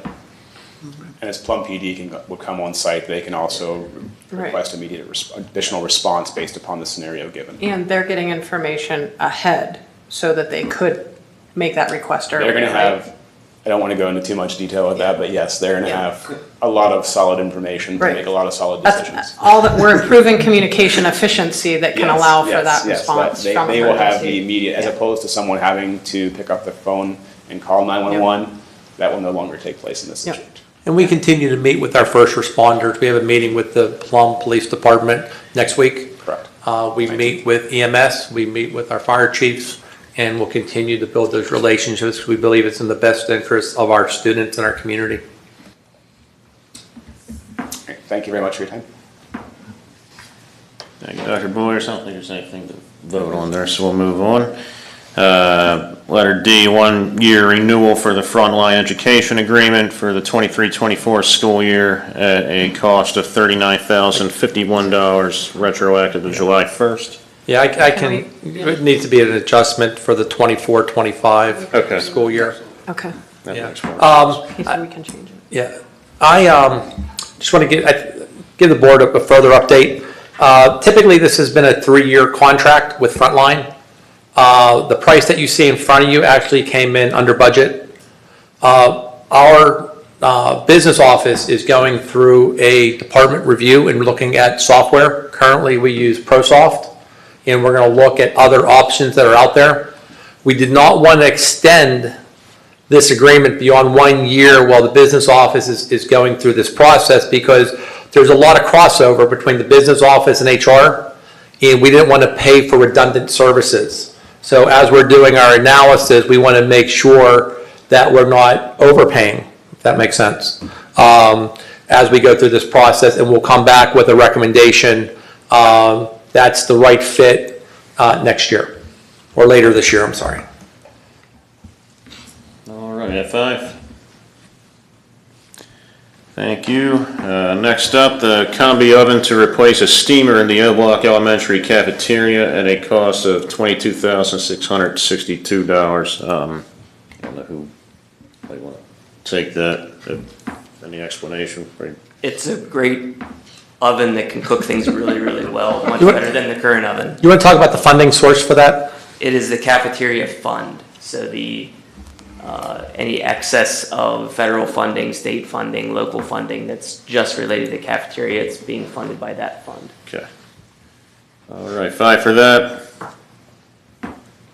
All right, thank you. And the last item is the Longwood agreement. I don't think there's any substantive changes as far as we're concerned here. We just need to move that forward, so 5 for that. Thank you, and that's everything for me. And you said no report, correct? No report. Okay, awesome. So we're on to personnel, Mr. Caligari, lead board liaison. Yeah, no report, just a couple of quick points. So first of all, just an early welcome back from all of us to our faculty and staff.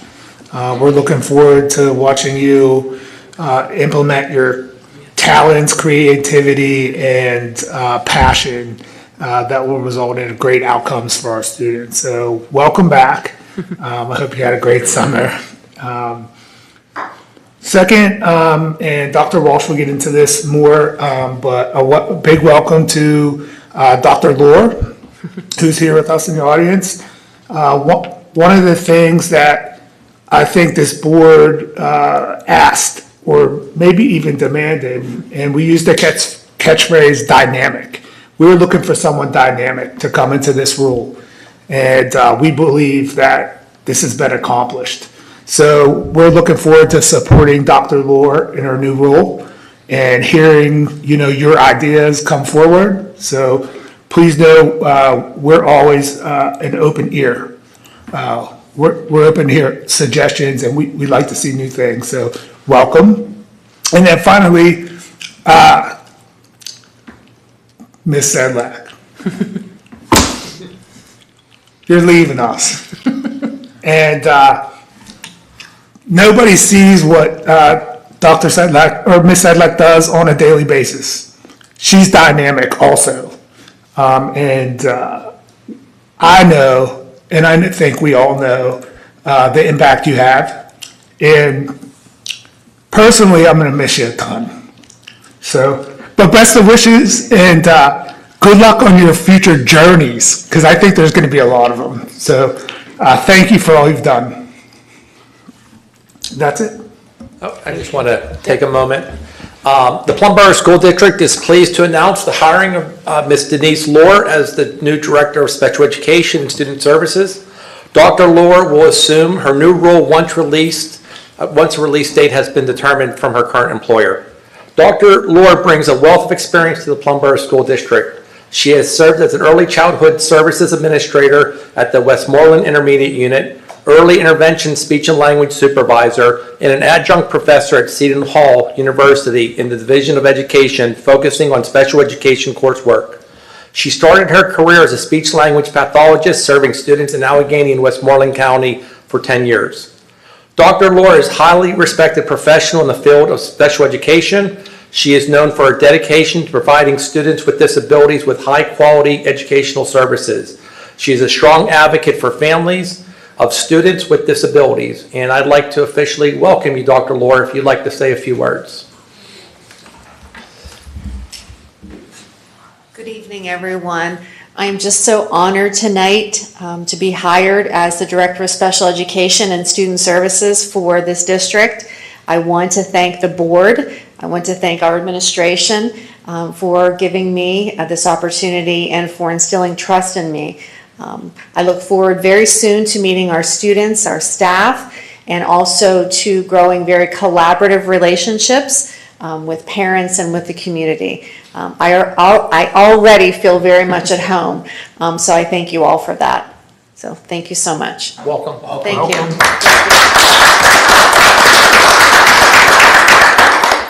Just to add one more thing, we're really recruiting exceptional talent here in the district. This has been something that we've been working on for years.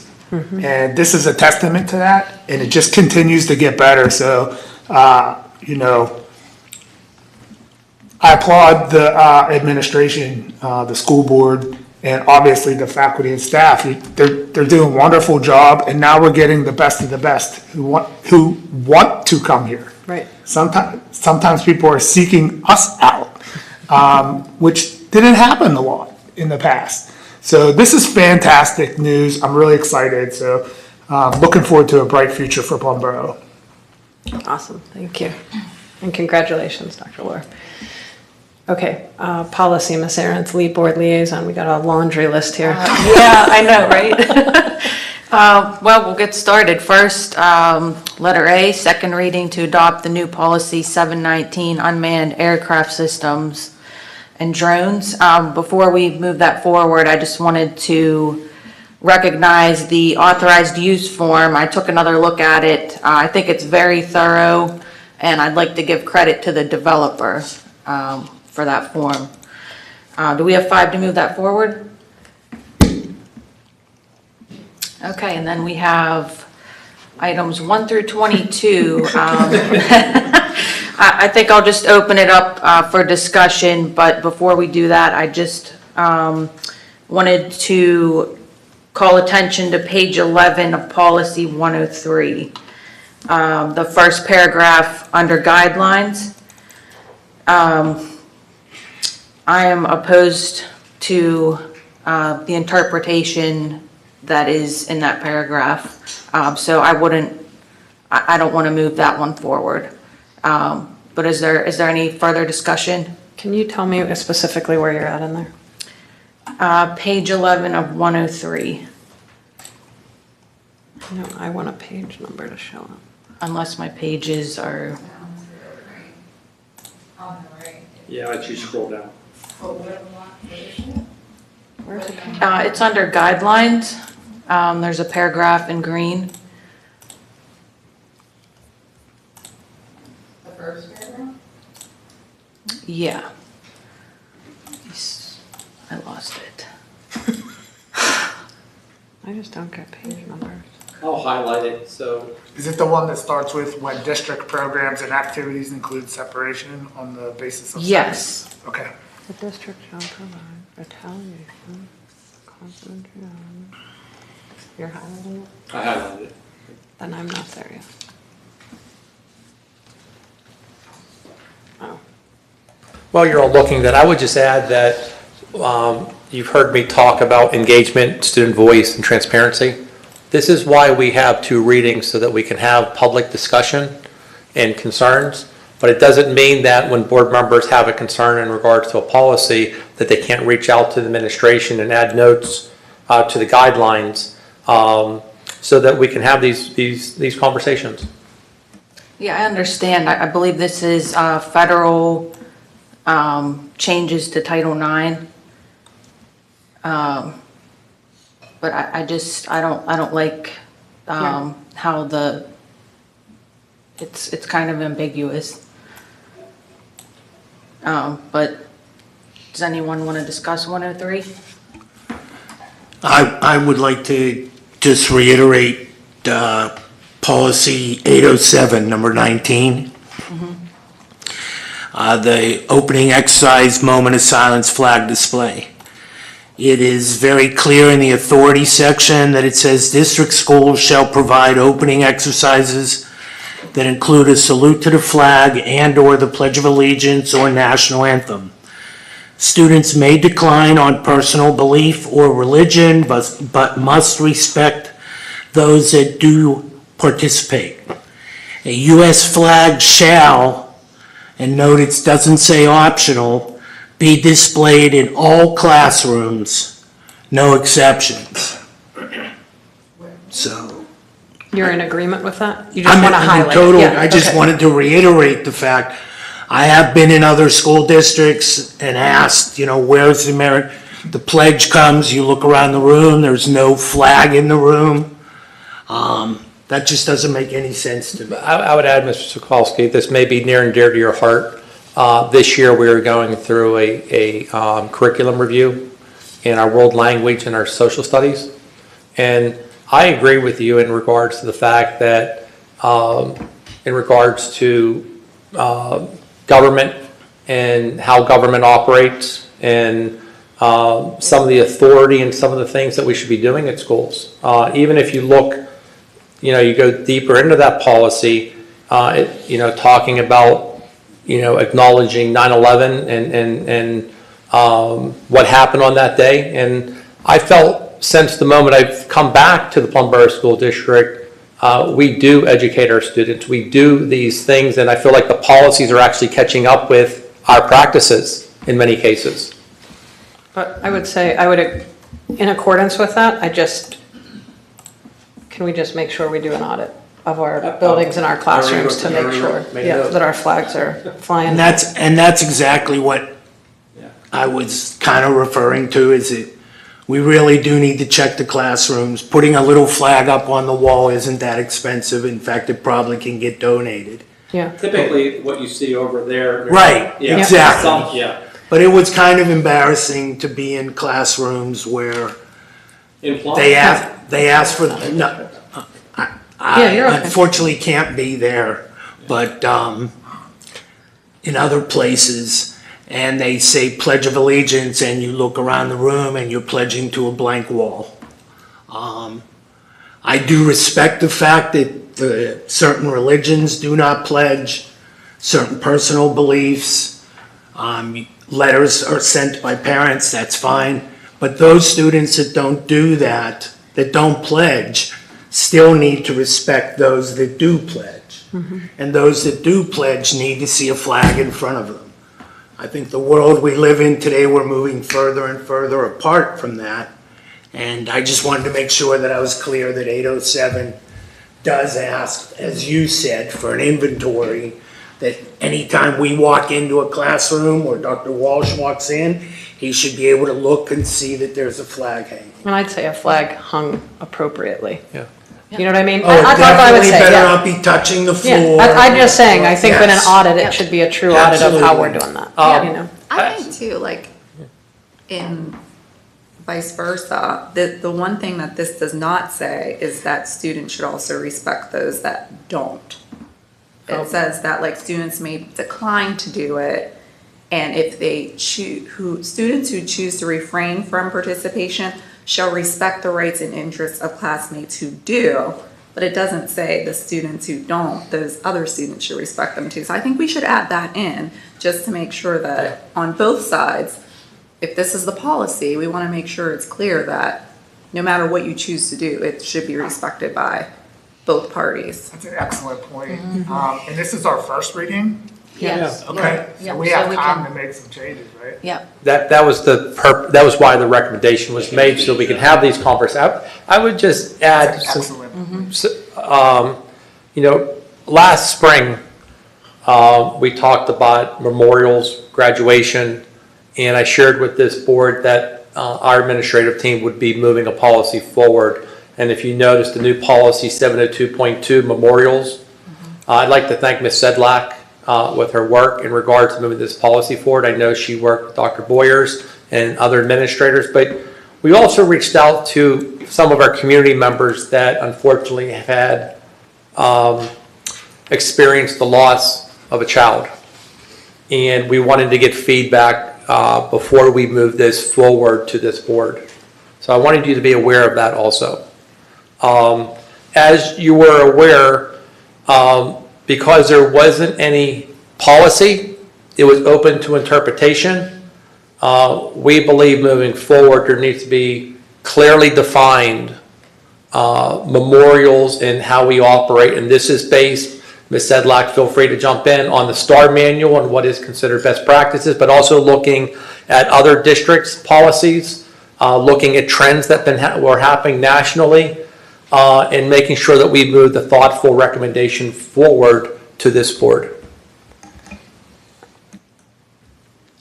Yeah, I'm glad that we do have this, and I'm glad that we do have 2 readings, because I feel like I need to take another look at it. But I want to make sure that we're looking at this too, because the way I read it, it is, how do I put this?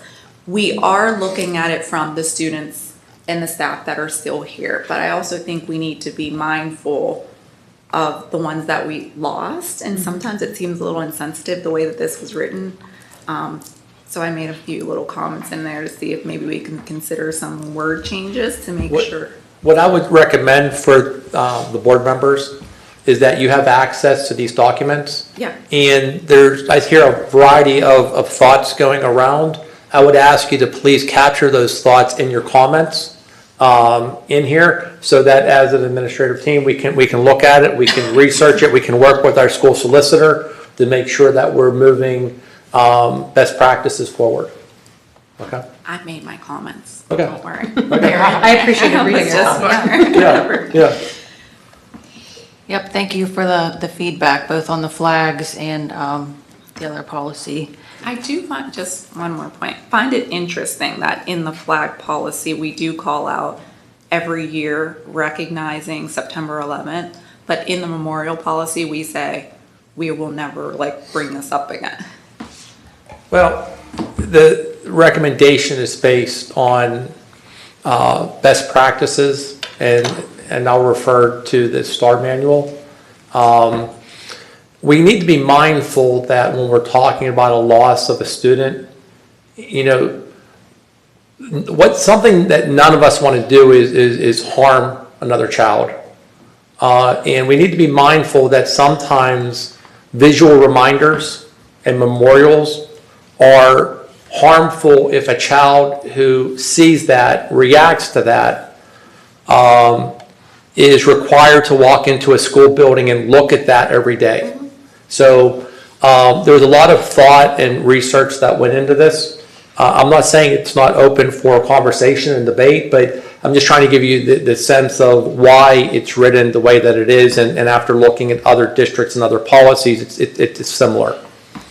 I would just call out a couple of things. One, we've been passing policies for years, and I think I appreciate the first and second reading. I'd also say I appreciate when we see that that one's not ready yet, and we don't, even first or second or third or fourth, we work to get it right before we say we're going to put this in place. And I think some of these, part of the laundry list, there's a lot that has come out, but I also think we know from, and I'll say specifically in reference to 103, I think we know from where our national government is right now. I don't know that it behooves us to put 103 into place, knowing that what the Supreme Court has done, there's a lot of ambiguity and things moving around and an election coming and all of that. And I don't want us to incur undue pressure and undue hardship and undue implementation pains when we don't have to, and we can just let the dust settle a little bit. And so in my estimation, I feel like we shouldn't feel like, oh, come September, it's our second reading and we have to have a do or die. I think it's okay to say, hey, you know what? Can we just pause on 103? Let's reconsider it. Let's look at it. Let's understand, because I know we're doing a lot of work to try to give privacy and dignity for all and to think through those things. And I think we don't have to rush into things. I agree with you. And I'm trying to think of the policy last year. We actually went to a third reading. Yeah. And that is why the recommendation was made, not to have a glimpse at it. The board votes and all of a sudden it becomes the law of the land, because once it's policy, it's how we're governed.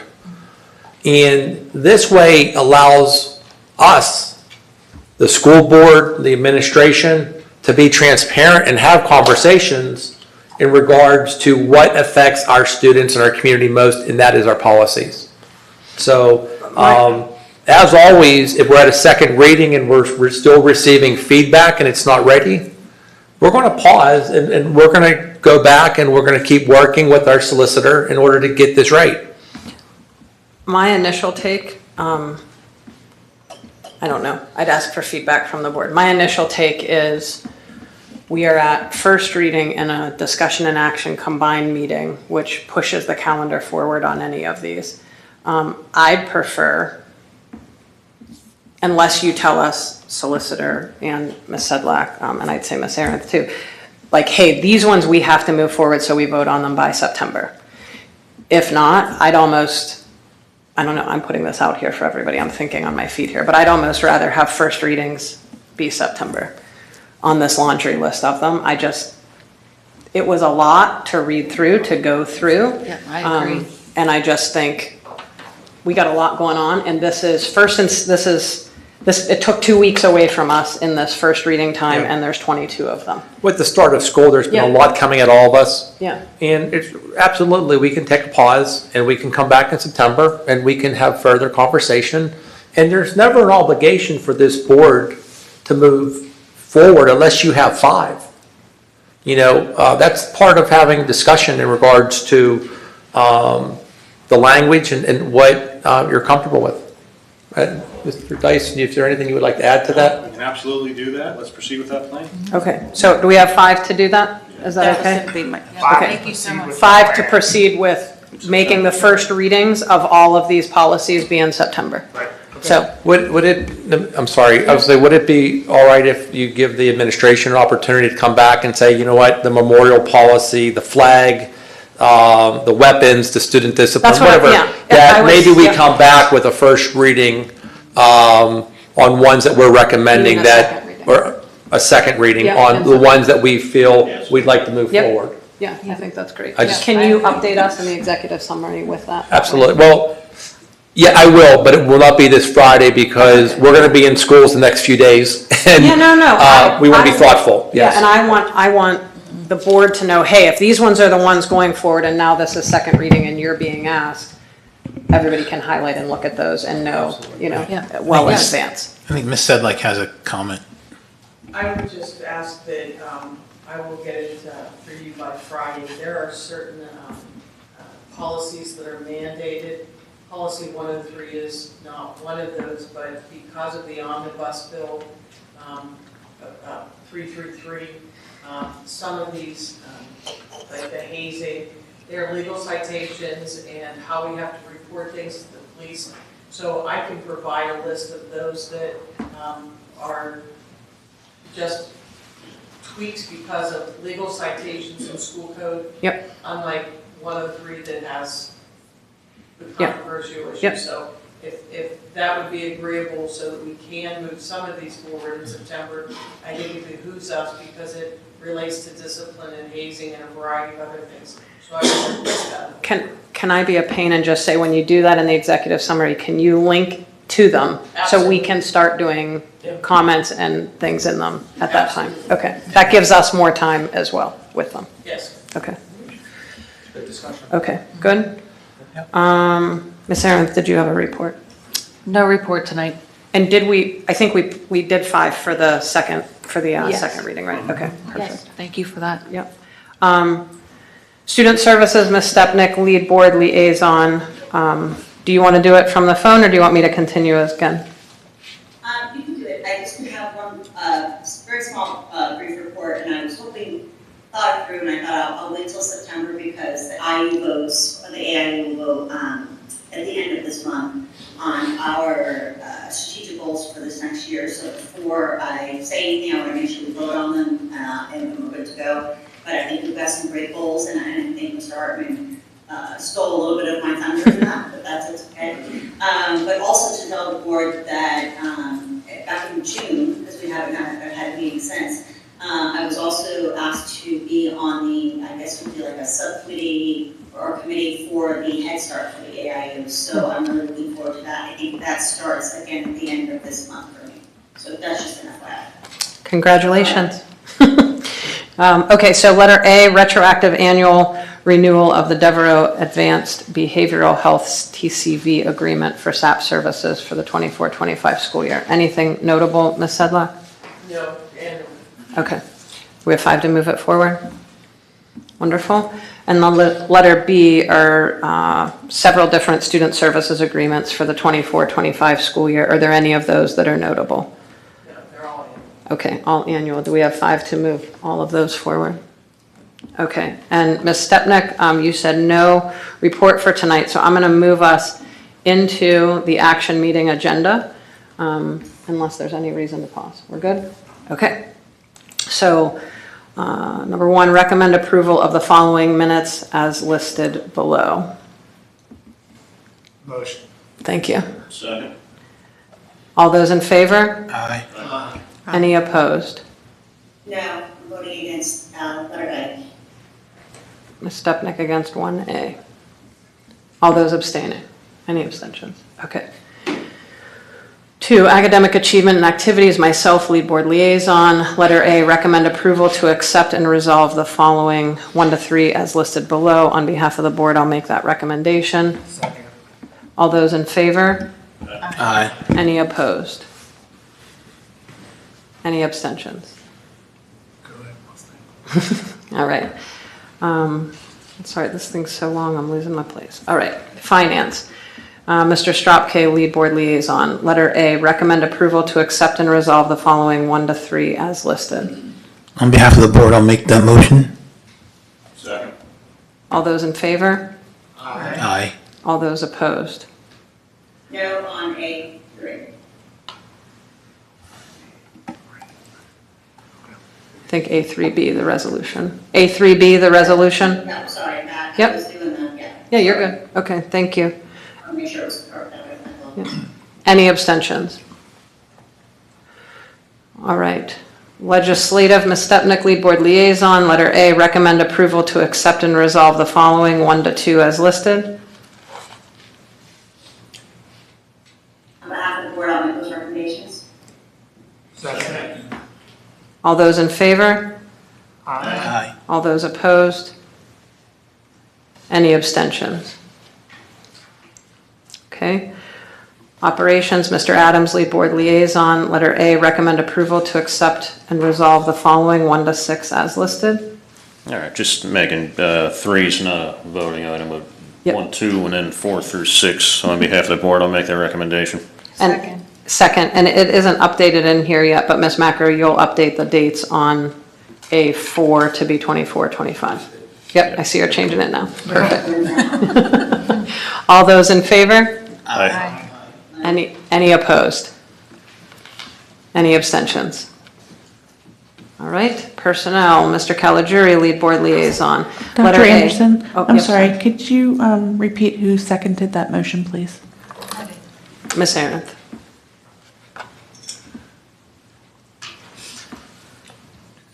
Perfect, okay. Personnel, Mr. Caligiuri, lead board liaison. Letter A, recommend approval to accept and resolve the following 1 to 9 as listed. I'll make that recommendation. Second. All those in favor? Aye. All those opposed? Any abstentions? I don't know, but I'd really like to turn down Ms. Sedlak. I think a bunch of us. Yeah, we'll turn down Ms. Sedlax and we'll congratulate Dr. Lohr on her. Exactly. Perfect, okay. Policy, Ms. Arendt, Lead Board Liaison, letter A, recommend approval to adopt new policy 719, unmanned aircraft systems, unmanned aircraft vehicles, drones. On behalf of the board, I'll make that recommendation. Second. All those in favor? Aye. Any opposed? Any abstentions? And lastly, Student Services, Ms. Stepnick, Lead Board Liaison, letter A, recommend approval to accept and resolve the following 1 to 2 as listed. On behalf of the board, I'll make that recommendation. Give a second. Second. Thank you. All those in favor? Aye. All those opposed? Any abstentions? We made it. Okay, upcoming public meetings. Letter A, board discussion meeting Tuesday, September 10th here in the library, and then board action meeting Tuesday, September 24th here in the library. Do we have a motion to adjourn? I'll make that motion. Second? I'll second. All those in favor? Aye. All right, we're adjourned. Thank you, guys.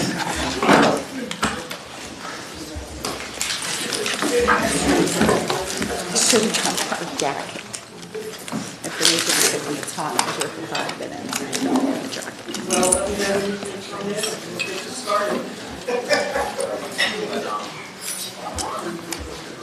All right, Lindsay, have a good one, okay? You too, Mike.